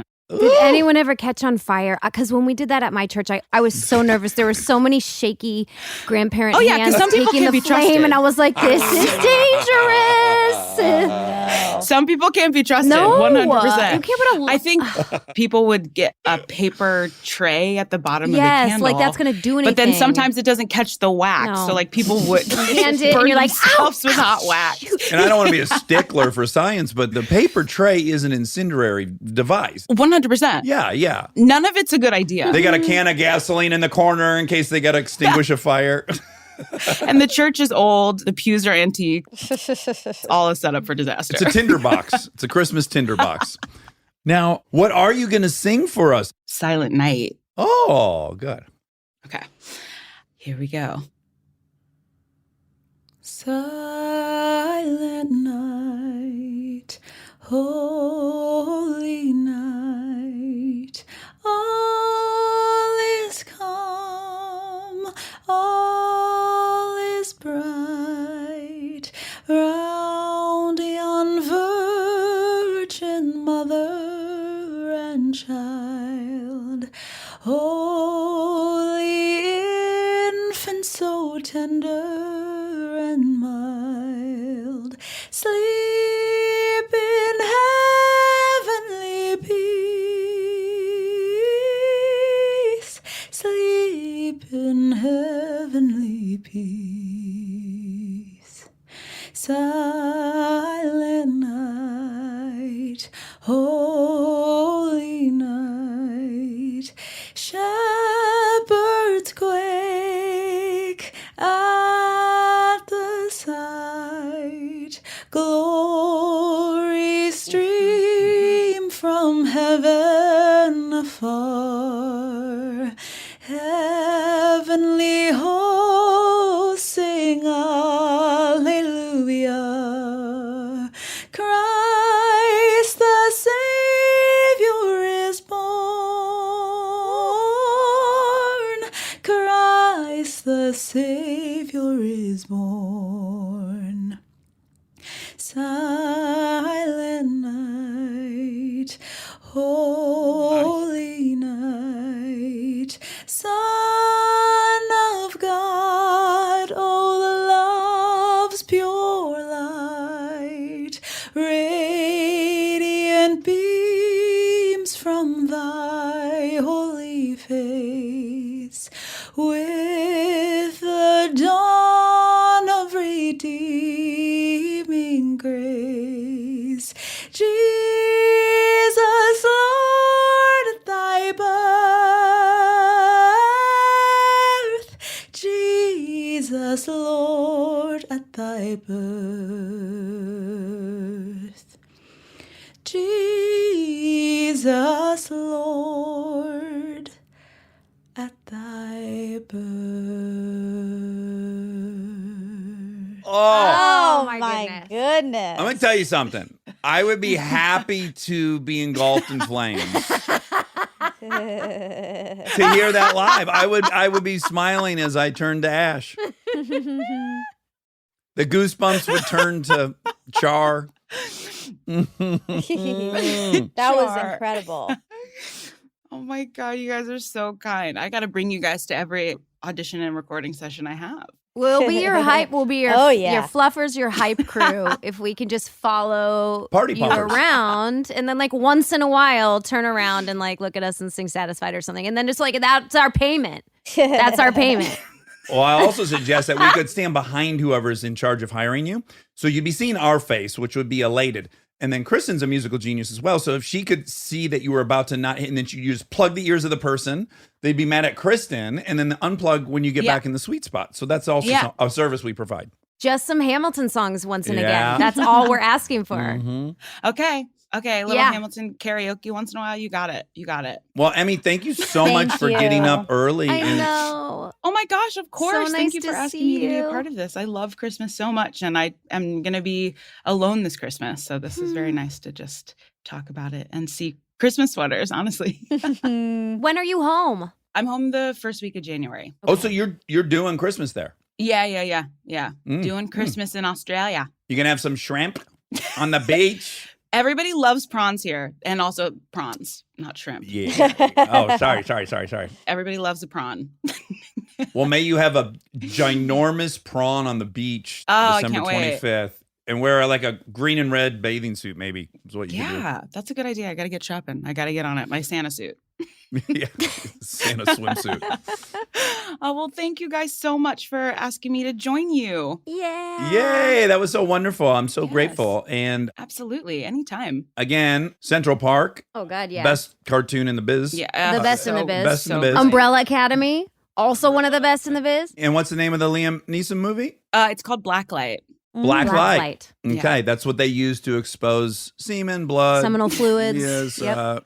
You know. Indeed, they do. It's a metaphor. You guys will be exposing things, I assume. And yes. Indeed. I see what you did there. All right. Well, Merry Christmas. Thank you so Merry much. Christmas. Happy holidays. I hope we get to do this again. Love you, Emmy. Bye. Love you. She's such a beautiful singer. It's spectacular. Crazy. Yeah. Oh my God. Yeah. What a beautiful voice. My God. It does not hurt that it's coming out of that face either. It's not fair. I know her face is that's just her face. Yeah, that's like her face. that's just how it's shaped. Well, the combo. It's so pleasing. The combo. It's not like fair. It's like Lewis Hamilton. I call bullshit. You can't be the best driver of all time and also be the hottest driver of all time. That doesn't make sense. Well, some no, he's not as. We like Danny better. Well, Danny's hotter, but yeah, Danny's hotter. You're so hot, Danny. Danny, we love you. Danny, I can't wait to see you in Austin with Monica. Oh my God, Danny. I'll try not to interject so much, but it'll be hard. I do want to say, just to touch on it, because obviously it was a big year for everyone, but it was a big year for us. There was a really big thing that happened this year. Yeah, there was a relapse. That we all overcame as a family. Yeah. And I just wanted to say I'm grateful that we got through it, that you got through it, Yeah. getting through it. Well, I'll say it again. I can't imagine having to admit that to other people and feeling as safe as I did that you guys wouldn't hate me. I hated me at that point. And so to be able to tell you guys and feel unconditionally loved and that I would be accepted was really special. It saved my life. Wow. I feel really grateful and honored that you felt you could trust me. I'll speak for me. I know you feel like you can trust Kristen, but I feel grateful that I was allowed into the inner circle. I would like to thank all parties involved because I am so appreciative of being able to go through every flavor of emotion with Monica, and also to have you, the father of my children, be so able to be honest even at your most shameful moments is what saves you. Nobody saved you but you, and your courage and boldness to say, I feel like I'm slipping, or I did slip, and I need to be honest before it gets worse. And I'm just grateful to all parties involved. I think we did a really good job, team. Me too. Rob, thanks for letting me detox at your house that one day. That was the day we left Rob's house. Oh, yeah. Yeah, I'll never forget that drive away from Rob's house. It is not unlike Christmas tree shopping 2020. It'll be scorched into my brain. As will mine. I remember I've never had a patient who should be in the hospital detoxing in my bedroom. I've never experienced that before. And the sheets. Whew, oh boy. The sheet changes. The Brook linens were coming hot and sweats. fast. The Brook linens they got were test. Brook wetters. They were you know what they were? They were wet linens. Yeah. Speaking of Brook linen, they have a cashmere set that I really want. Wait a minute. ask 'em Write for it down. I got my mom them for You Christmas. did? I did. Oh, what a good Wait, a song. cashmere sheet set? Mhm. Stop. Yes. They're like heathered. Yes, I want that. Oh, can you imagine how pissed you'd be if I had soiled some cashmere seats? I would. Oh, that's true. Don't use cashmere if you're going to For your detox. detox. No, because Yeah. it's just the sweats are too much. Extreme. They are extreme. I just stopped sleeping in a bodysuit, if you notice. I just went back to boxers like 2-3 weeks ago. Yeah. Because I think I had to put on a bodysuit to protect the sheets. I was Yeah. waking up so cold because I was just doused in water. And your body was sweating it out. Yeah. Merry Christmas, everyone. Merry Christmas. Look, that's just, you can overcome stuff. Things can be thrown at you, curveballs, crazy things, and you can overcome them, and you can still, if love is just around the corner, and there's I feel guilty never been saying proved this. more by this group. But I still loved this year immensely. I loved this year. I think had we're a great year. We're very lucky to Very. say that Yeah. because we're not out of work, and we're not looking at eviction, and we're not struggling to put food on the table. And I think staying, yes, I think we I'm should. saying though, even with like 2 surgeries and a relapse Yeah, and shame yeah. spiral and all this stuff, Yeah. still a great year for me. Lots of things to learn from it. That's for sure. Yeah. I've learned how cool our community is because you guys know I love to get on Nextdoor. I mean, I'm all over Nextdoor. It's really my East LA housewives because people get catty and they fight, but they're also like really cute and cool. And a woman the other day just posted, she's like, just want to share my Christmas lights with you. And I was like, that's oh. sweet. I was so proud of our community to rally. Like, I know where all the free food fridges are. I know where the pantries are. And they are our neighbors who have put bookshelves outside their doors and are just putting dried pasta, salt, things that people would need. And then there's community fridges. And then guess what, you guys? Speaking of community fridges that no one was, did you know they're everywhere? I just donated from I was going to tell you this, mutual account. Sure. I find this out all the time. Some New money info. to, there's a Chicago community fridge. I'm blanking on the name of it, but you can look them up and they actually have people that maintain these big fridges and they put fresh fruits, fresh vegetables, awesome. milks in there and people can come and take them. And it's sort of the honor system. If you need it, you take it and they stock it once a week. And especially in a time like this, that's what we should be doing for each other, you know? And would Yeah. you say when you donate with my credit card without asking me that's part of the honor system? Well, here's what I know is that we split it 50-50. And Yeah, if yeah. I know I'll always tell you. And if Yeah. you ever were like, I I've don't never want to cared. communicate, I've I don't never want to cared. contribute to that, then I would just simply refund your money. I offer a full refund. The only thing I'm not refunding are these kids because I can't. Did you lose the credit card after? No, I donated my credit card, but it gets paid out of our mutual account. Well, also, you have hit the limit on certain donations at places, and then my credit card comes into the mix. Well, I need to, when there is a limit There's like- on my credit card, when I hit it, or when even I'm like giving- political donation. Like there'll be like a political donation limit. I'll and say then- like, yeah, I wanted to support MJ Hagar. I know her well, and she was running for Senate, and she's awesome. She's a former fighter pilot, but there are limits, and I get it. And that I wanted to donate, more than I think it's $2,800, and I said, honey, can I borrow your credit card? Well, no, that's not what happens. What happens is I'll either get a thank you letter, like a thank you email for my donation, and I go, oh, wow, I didn't realize I donated. Or on the ranch, I had bumped into someone who was like, oh, so grateful for you and your wife for donating blank, blank, blank. And I was like, yes, we were happy to do so. Look, if the biggest problem you've got is that I'm It's not a problem. giving so much money to No. charity, it's like, Hey, I'm not complaining. It's comical. yeah. It's comical to bump into people and go, thanks for your contribution. I just think if you have a lot of money, if you're overpaid and you're not pretending to be Santa Claus all year round, what the fuck are you doing? It's a missed opportunity. It is a missed opportunity. I agree. love playing Santa Claus. It's fun. It's so fun. You do get a boost. I agree. I get such a high from it. It's like somebody needs something. You got cash in the bank. You're overpaid. Buy it for them. So there's got to be people in the audience that are more like me, which is I don't get a high from it, but I do it anyways, which you can also do. Yeah. It's kind of similar to when you ran out of money. You hit your limit on your Venmo On my to Venmo. buy a car. That's right. So we helped you out. You sure did. You guys were there in a pinch. He said, I need whatever Send this it was. turkey, $3,000 a pop. Right. I got to have it in by 6 p.m.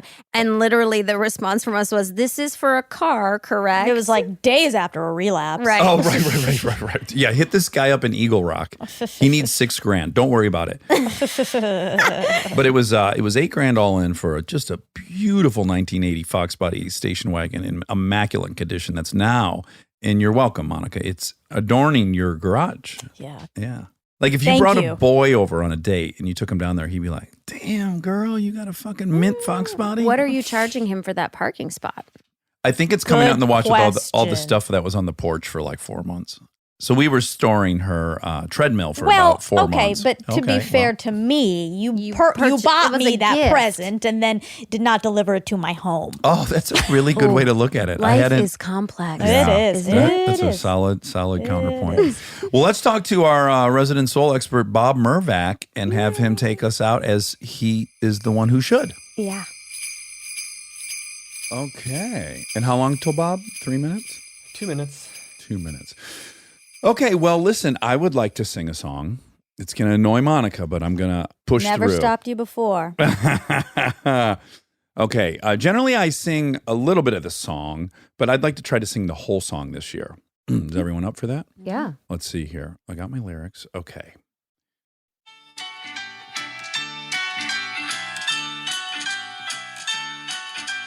Here comes Santa Claus, here comes Santa Claus, run down Santa Claus Lane. Vixen and Blitzen and all his reindeer pulling on the reins. Bells all ringing and children singing all in merry and bright. So hang your stockings and say your prayers, 'cause Santa Claus comes tonight. Here comes Santa Claus, right down Santa Claus Lane. He's got a bag that's filled with toys for boys and girls again. Hear those sleigh bells ring, ring, jingling, oh, what a beautiful sight. So jump in bed and cover your head, 'cause Santa Claus comes tonight. Here comes Santa, here my comes God. Santa, right down Santa Claus Lane. I go around and things ring out, it's Christmas time again. Peace on earth will come to all if we just follow the light. So let's give thanks to the Lord above. Oh, Santa Claus coming tonight. Here comes Santa, here comes Santa, here comes Santa Claus Lane. Oh, Santa Blitzen. There they are. Oh, good. You saved us. So here's something I underestimated. My fucking nearsightedness has gotten so shitty, I couldn't read the lyrics with the phone close enough to the fucking microphone to also have the music. Oh, wow. Wow. Bobby, did you hear some of that? Huh? Me? Yeah. Did you hear my song? I didn't. Guys, what a surprise. Oh, my God. So nice to be joined by you. I had just sung Elvis's Here Comes Santa Claus. Are you going to sing it? I just did. I don't think we can go through it again, Bob. No, I don't think anyone could handle a second round of it. Nope. But I just want missed all of to it. I want to remind you how, just the most important part of it is it goes, oh, comes Santa, oh, comes Santa. That's good. It seems like something you would like too.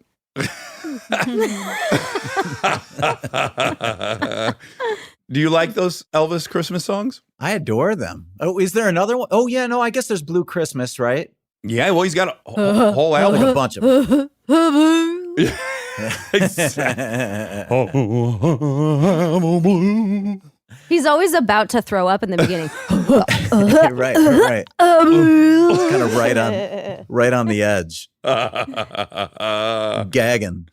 Bobby, are you in the holiday spirit over there? And Oh, I sure am. Yeah, it's fucking cold. I should put a sweatshirt on. Yeah, no, please. We're dressed for the frigid temp. Monica, you're in PJs. Yeah, I'm in Me- MeUndies. Oh, all right. Oh, there you go. Yeah. In she-undies. She-undies. She and she undies. They're very comfortable, 3 times softer than cotton. Micromodal. You would know. No, I love it. No, Michigan's great. We just got a Christmas tree yesterday and put it up and the whole deal. Played records. Oh, like Bing Crosby, vinyl? Yeah. Like, oh my gosh. Can you imagine growing up in the house of a musical genius? Like his children are getting this education that you could only dream of. Of course, ours are too. I No, saw not you near. cross-eyed. Oh, no, I was Oh. looking at you in agreement because, no, I don't know nearly as much as Bob does on the music education front, for sure. Well, my daughter revealed yesterday that music isn't her purpose. She told me. Oh, wow. She said that drawing is her purpose. That's okay. So yeah, so I guess I'm out. Yeah, none of my kids seem to want to be race car drivers, so I feel you. What?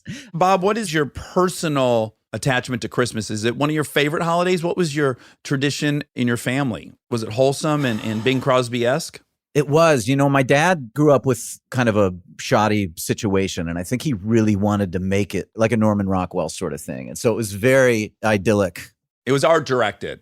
Yeah. And I grew up with a lot of religion, so that was the center of it, and I had to unlearn a lot of that stuff. But I do like Christmas. Christmas to me is like guiltily indulging in all things nostalgic. It's like a total nostalgia boner all over the place, and I just go for it. Yeah. And you had a really big household growing up. Yeah. 6 kids. So there was 8 in the house total. Yeah. And then the ferrets. Remember the ferrets? Yeah. You had 2 ferrets in your basement, which we loved. They smell so good, and they make the room smell so good. Yeah. I think Kristen named one Stink, just straight up. The Stink. The Stink. The other one we couldn't find, so. Right.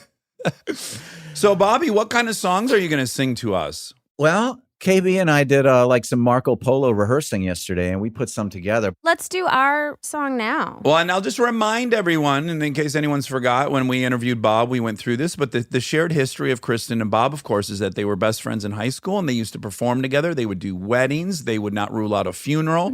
They were a team. They were a creative singing duet. Yeah. It was always pretty effortless with us two. Like even my wife, I love singing with, and she's got impeccable pitch. But when I harmonize with Kristen, it's weird. It's like blood harmony, and it's always been super easy. And like even as we were doing it yesterday, it was just kind of bizarre. That's what happens when you go through puberty alongside someone else. You go through all that weird stuff. We would always sync up. We synced up. This makes me think of a funny story I think you'll like, Bob. It's a 2-second story. It has nothing to do with Christmas, but the other person that claims that they've never wanted to have sex with Kristen is Ryan Hansen. And so the other day I said to Ryan Hansen, he's like, oh, I just could never have sex with Kristen. And I go, okay. I said, well, for $1 million, would you? And he goes, yeah. And then I go, for 100? And he goes, yeah.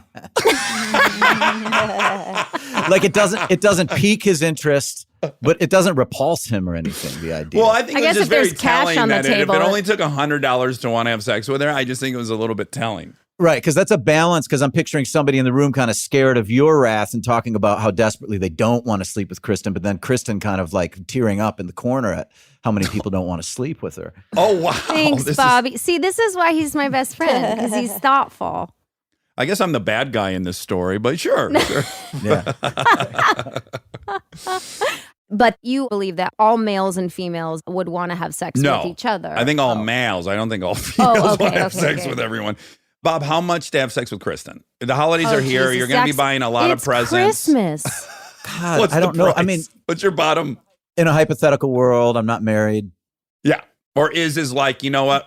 For the money, it's okay. $100? Yeah, $100. I think for sure. Oh my God, I like this. Okay. You can do a lot of things on Amazon with $100. A lot of there's a lot you can do. So 2 meals out in if Michigan. you just get through it, there's a lot you can do with that $100 is what we're both saying. Right. If you PayPal me the $100, send it friends and family. Don't fucking do the thing where it takes out $9 out of the $100 or whatever it is. Oh, okay. Oh, got it. Okay. Yeah. So- No, it'll be, I'll actually put $100 in your hand. Yeah, I don't want fees taken out. No. There'll be no transactional fees. Okay. So what song are you guys going to sing and why'd you choose it? It's one that is a duet. I really wanted to sing with Bob. We don't get to do that very often, so I'll jump at the opportunity. And it's one that I don't hear very often. It's not, a most popular one, but Little Drummer Boy with Peace on Earth, which is what Bing Crosby did with David Bowie. Oh. Yeah. All right. Okay. Let's party. Ready? We are supported by HP. If you're a parent or you know one, like I do, or you can help take care of kids, you already know what August feels like. It's not summer anymore, it's the pregame. The supplies list, the forms, the we need this printed by tomorrow texts that come in at 9 p.m. And I say this as someone who's been on the receiving end of those texts in a former life. You're ready to help, and then the printer says no, out of ink, blinking at you, useless. It's such a small thing, but it will absolutely derail your night. So when I heard about the HP Smart Tank printer from HP, America's most trusted printer brand, I thought this is the kind of thing that actually makes life easier, not in a big flashy way, in a one less crisis way. Instead of those little cartridges that run out the second you need them, the HP Smart Tank uses refillable ink tanks, and it comes with up to 3 years of ink included. 3 years. That's 3 back-to-school seasons without the cartridge panic. HP can't fill out the forms for you, but they can make sure the printer is never the reason you're up past midnight. Search HP Smart Tank.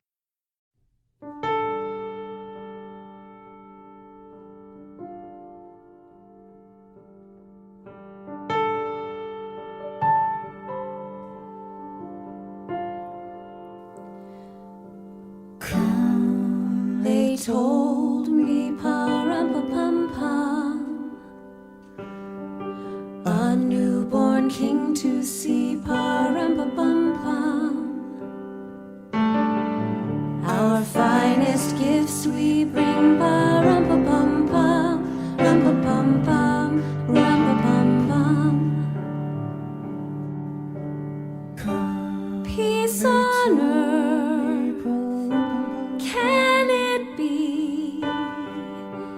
Years from now, perhaps we'll see the day of glory, see the day when men of goodwill live in peace again, peace on earth.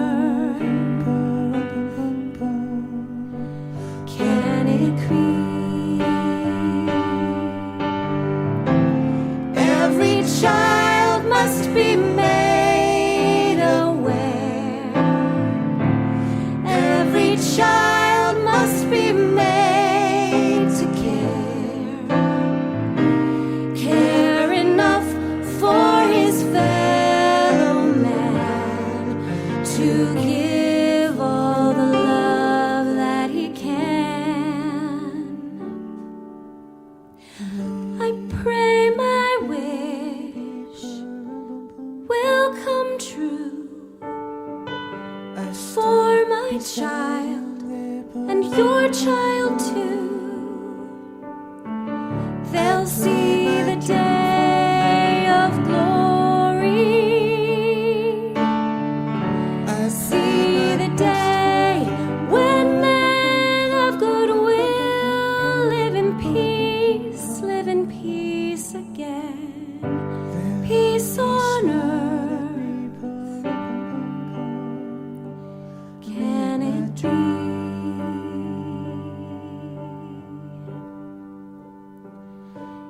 Can it be? Yay! Damn. Beautiful. Beautiful, guys. Guys, God, wow, what fun. What fun. I want you guys to somehow be Sonny and Cher and like do some small cocktail lounges. Oh, I would Great. do that in a heartbeat with you, Bubbo. Can we plan this? Can we do a tour now that we have a bus?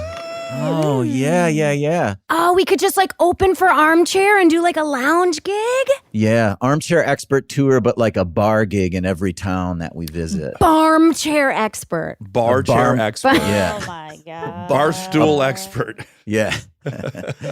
Oh my God. I would love to see you guys do that for real. I would do that. Can we put in a this on the heartbeat. New Year's resolutions list? Yeah. A barn door expert. In Big Backdoor Brown. expert. Big Brown expert. Oh my gosh. Oh, boy. Load into Big Brown and just hit the fucking road. What's Big Brown? Big Brown is the motorhome I'm flying to pick up this week. Oh, wow. Is that like a fecal reference or? No, it's an enormous motorhome that is painted brown. And so originally it was going to be the Whalen Express, but now it's been more affectionately named Big Brown. And it's going to be sitting in our front yard, It's a proper tour bus. It's gonna 45 feet long. right outside the front window. Yeah. I learned recently that you can't, just speaking of Big Brown, you are not allowed to poop on the tour bus. And if you do, you get fined. Like literally, it's kind of a standard. It's like a contractual thing on every tour. Yeah, you pee. And then number 2 happens at road stops and stuff. So you can pee in the tour bus because that's, that can't be held. But no, you'll get fined. Are you trying to tell me that you think Bob Seger didn't shit in his tour bus? Well, I think Bob shat in his jet is what happened. But the band kind of argued over it. Yeah. I mean, I could see that for the band, not to be like a caste system, but I definitely could see where the Silver Bullet Band can't crap in there, but Bob can. Right. What you get to put in the toilet depends on your seniority and stuff. Yes. Okay, so what's the next song you guys are going to sing? Or Bob, are you going to sing one solo that we'll just be able to listen to? Yeah, sure. You want to do that? Yeah, I Yeah. love listening to you sing. Me too. It's my favorite part of our live shows is when Bob plays before the show. Best part. We always have anxiety and nerves, and then Monica and I sit next to each other and we listen to Bob sing, and then somewhere in the middle of it, it all erodes, and we're just so happy to be a part of the whole thing that it, for me, clicks my mind into, oh, this is all about this. Yeah. That's a special responsibility that I have. Well, I shouldn't have told you. You'd probably be nervous next time. Well, I get nervous before those too. I kind of psych myself out. But then there was that when we were doing that Monica Potter show where generally I can talk myself out of it. But Rob said that she was sitting backstage and she came up and whispered in Rob's ear while I was playing. She was like, that guy really fucking sucks. No.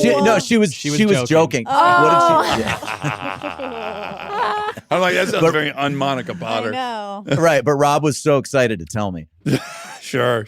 What are you going to hit us with next, Bobby? This is one of my favorites. Lyrically, I don't like reading lyrics as I perform, as an integrity thing. But I did write myself some notes here because there's so many words. But I love this. It's about a challenging person, kind of a despicable person, kind of a strengthening. And I know that everything I know about the Armchair Creed is that there's a lot going on emotionally and developmentally. There aren't really bad people, but this is debatable here.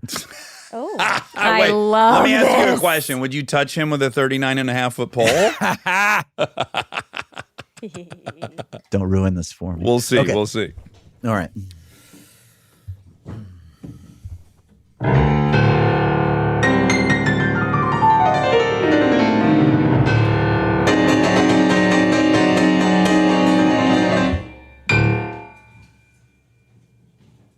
You're a mean one, Mr. Grinch. You really are a heel. You're as cuddly as a cactus, as charming as an eel, Mr. Grinch. You're a bad banana with a greasy black peel.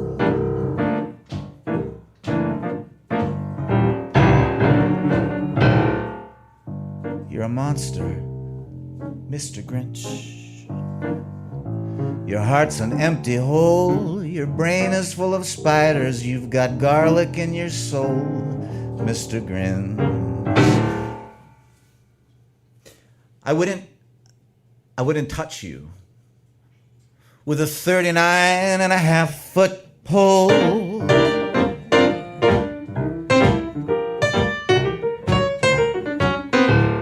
You're a vile one, Mr. Grinch. You've got termites in your smile. You have all the tender sweetness of a seasick crocodile, Mr. Grinch.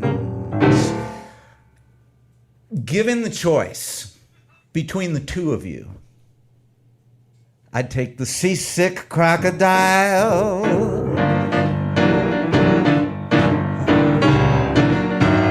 Oh, you're a foul one, Mr. Grinch. You're a nasty, wasty skunk. Your heart is full of unwashed socks. Your soul is full of gunk, Mr. Grinch. 3 words that best describe you are as follows, and I quote: stink, stank, stunk.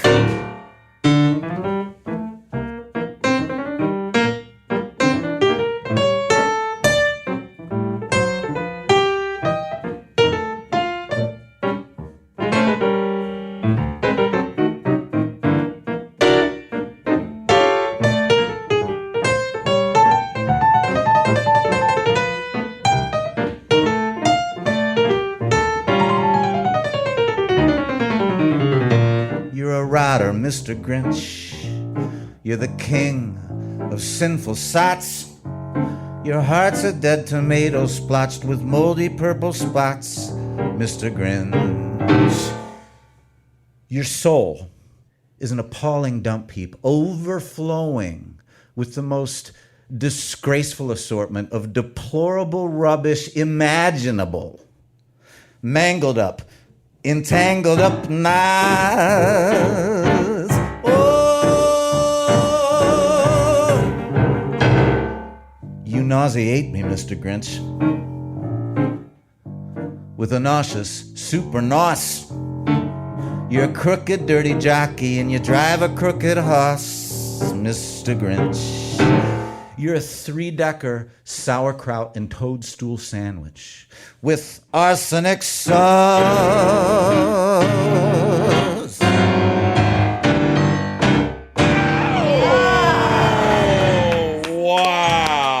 Wow. What a delight.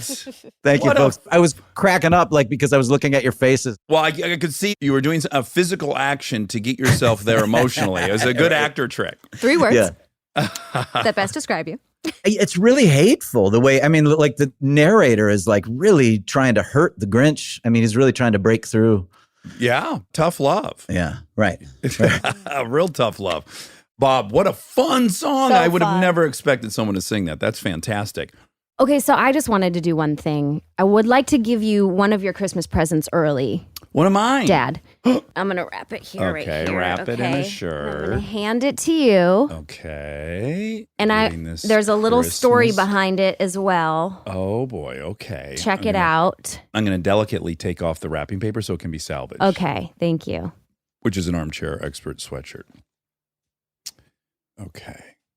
Side click. Oh my God. It's something you put the Apple TV remote into? You put your remote into this, and it has them together. And this was invented by 2 mega armcherries. Okay. No. Yes. What? Jen and Brett Epstein. Okay. They wrote us a letter, and it said they are huge armcherries. Get out of here. And they love the podcast. They said that's an understatement. They are so in love with you and so in love with Monica. And they saw that I had posted on Instagram your frustration with the remote situation. And they said, hey, we invented something.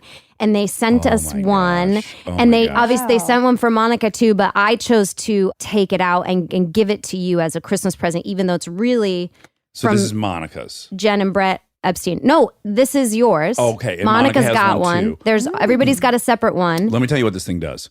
It consolidates remotes. Sidekick snaps onto your existing streaming remote, allowing you to control the basic functions of your TV, soundbar, Blu-ray, amp, and streaming devices all in one. Simple setup. Use your existing device remotes to program Sidekick. No codes or computers needed. Side click. Yeah. It's Sidekick, cool. what did I say? You said sidekick. Oh, well, I'm going back to my T-Mobile days. Yeah. Yeah. When we met, we both had sideys. We did. Sidekickies. Boy, could we both barrel through some text There's on that. nothing like typing on that rubber pad. Oh, man, could we type fast? But I thought, isn't this cool? This that- is the greatest because my great frustration is when you use your Apple TV remote, you've got to use another remote to operate all the other BS that's going on. And that's going to solve this right quick. What an excellent present. And What- armcherries. Oh my gosh. Invented by your armcherries. Thank you, armcherries. Not shocked that the armcherries invent things at all. We have a very, very educated, smart listener base. And I just want to add, if you want to get the side click, it uses the 2nd and 3rd gen remote or the 4th and 5th gen. So all the remotes work. What a great That is present. so sweet. I feel embarrassed I'm taking too much credit for it because it did come in the mail from your armcherries. But you delivered it. You did deliver I it. thought it would be appropriate to give it to you on this Christmas show. It was extremely appropriate, and I'm going to actually use it this afternoon when I resume my Formula One race. I can't wait. Okay. I cannot wait. And there's one more thing that I want to give you, and this is for both of you. This might be a little bit more for Monica because there's a little bit more of a cynic in Monica. But I thought there aren't really any Christmas songs for this year. Oh, right. We're pretending that all of the other ones apply, but this has been a real tough year. And so I said, okay, what can I do? Well, I commissioned a Christmas song. Oh, wow. Written by Mr. Robert Brady Mervak. Oh, Bobby Brady? Robert Brady. we've been putting Bob to the test This has been year. the year of Bob Mervak. Can I just say he's written probably 9 theme songs for us Oh, for my different gosh. shows we've been tinkering with, and everyone's great. Yeah, no, he Everyone. nails it. Well, and here's the thing. I really wanted to use an existing song, so I wanted this to fall into the familiar. Yeah. So you'd know it when you heard it. But I said, Bob, here's what I want to do. Can you take a stab at this? And then he's like, I can try. I don't know. And then truly 10 minutes later, sent me this. Oh my God. So we'd like to do this for you. Now, I'm going to take one sip of water. Take many sips. Do you want a sip of olive oil? I got a little left in my pint. I'm unsure what that would do to me. Okay. It's got a bite. Okay, I'm ready. Merry Christmas. Oh, we're so excited.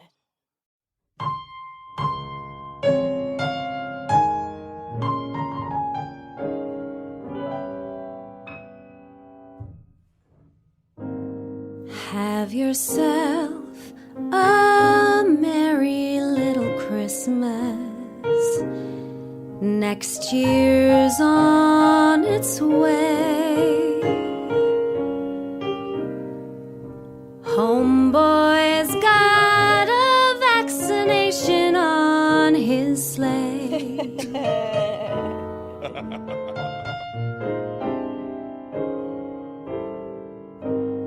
Have yourself a merry little Christmas. Let the shit show go. Yes. Take a beat and think about the things you know.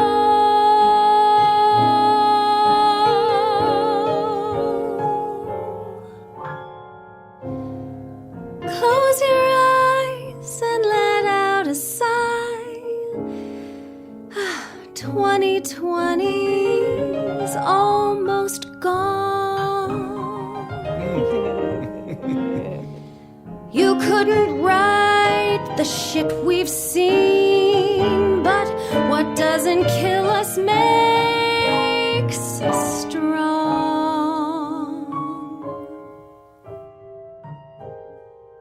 Though this year will be socially distant, we'll get through it all. Flash a masked smile behind a sneeze guard wall,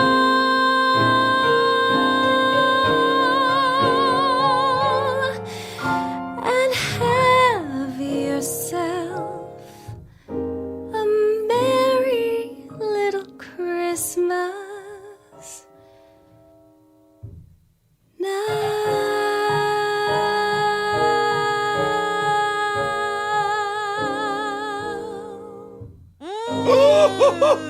Wow. What a gift.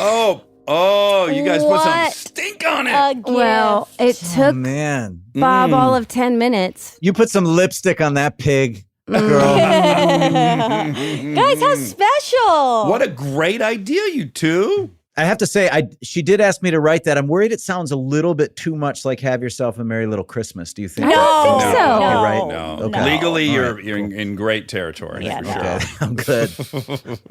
Wow, what an You guys pull awesome- that together in 15 minutes? I can't believe it.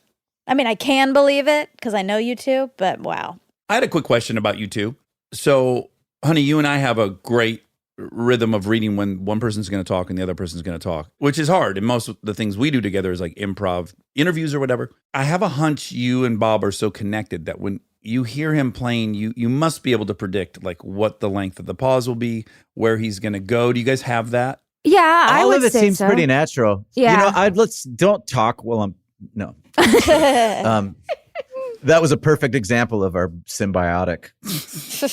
Like I said before, it's always been effortless and it always seems really natural, like not something we've had to practice. Whereas I have to practice that very specific thing you're talking about, especially when there's not a groove to adhere to, like when it's more intuitional. It has always seemed to just meet. And I think that has to do with just being 13 years old at a piano in the back room of my old house on Lincoln and just messing around and you being like, hey, have you heard of Harry Connick Jr.? And me being like, no, will you play so? And then just like the hours we spent musically connecting.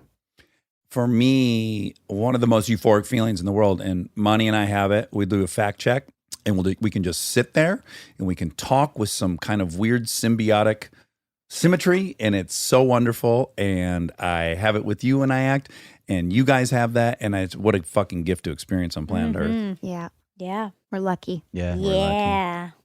Well, Bobby, thanks so much for being a part of this. Happy Christmas. Oh, Happy Bob. New Year. What a year. Merry Christmas, and I'm tickled to be here. This has been one of the greatest days of my entire life. No, I this don't know was if people great. know that you hold the title of Minister of Soul on Armchair Expert, but you are the Minister of Soul, so Armchair expert, pastor. resident pastor. Right. No, thank you guys so much for having me. I was delighted to do this, and I don't get to play Christmas songs out and holiday music out, or do much of anything out. So it was really delightful, and I was going to tear up listening to Kristen do that, bring such joy to that arrangement. Well, I love you guys. Grateful for all of you. Thanks, Bob. Mervak, we love you. Love you. Merry Christmas, you guys. Merry Christmas. Bye. You're not a Grinch.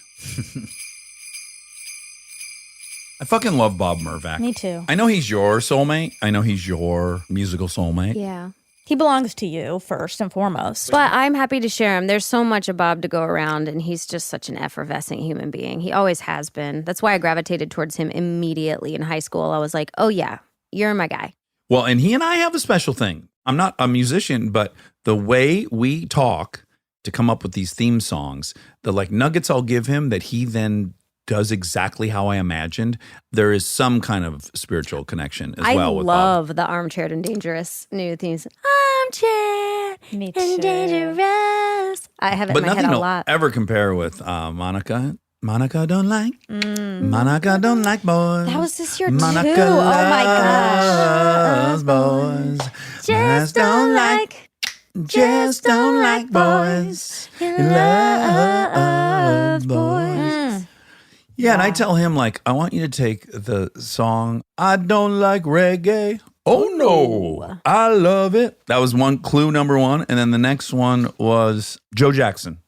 So imagine that song and Joe Jackson, and also think of like an 80s wonderful sitcom theme song. And then he shit that right out. My goodness.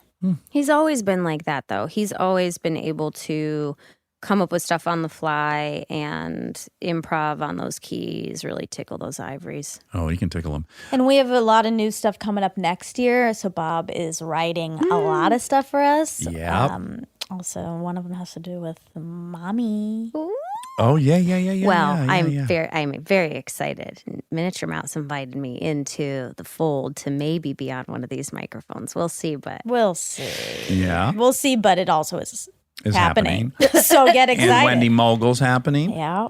And a contest, our first ever contest. That's right. With best friend Aaron Weekly and Charlie Curtis. That's right. Perfect 10 Charles. And then the same Monday, Thursday, you've always enjoyed thus far unchanged. the Armcharies have been craving more for a while because what you really guys, you do have a cult. It's a wonderful one. I can't wait until you guys start, I don't know, whatever they did on Wild Wild Country, but it's at the point in the documentary right now where everything's safe and you're watching the first episode and you're going, I would totally be an Armchair. That's right. It hasn't That's gone off the rails It yet. has not gone off the rails, but you guys But have it will. so much for that. You know how It's many inevitable. times I'm shooting this movie right now, we just wrapped, called Queen Pins with Kirby Howell Baptiste, who I've worked with forever. And our main producer, Brienne, this girl who runs Red Hour Films, Ben Stiller's company, she came up and she was like, I just have to tell you, so nice to meet you. So happy to have you on the film. But listen, I am a huge Armchair. Just like everybody at work that I meet is like, yeah, it's so great to have you. But listen, Dax and Monica, right? Like, can you give me a little inside scoop? You guys are so loved. Well, the Armcharies have given us the greatest job that's ever existed. I'm so grateful. It's number one on my gratitude list going into the new year that all of you guys stayed with us through the pandemic. I was worried about people not commuting and all these other things I like to obsess and worry about. And you guys are just there. We appreciate it. And as many people want more content, we're also ruining some people's lives because we do get messages that are like, I can't keep up and it's stressing me out and I'm 12 episodes behind, and take your foot off the gas. That's how I would feel. So for those people, we apologize. When there's endless time, you guys don't feel rushed. No. You'll catch long up. Life. It'll age well. Merry Christmas to everyone. Merry Happy Christmas. holidays. Happy New holidays. Year. Hope you had a happy Hanukkah. I hope you had a happy Hanukkah and whatever else you celebrate with your friends and your family. We love you tremendously. And here comes 2021, bitches. Oh, we're ready. It's on.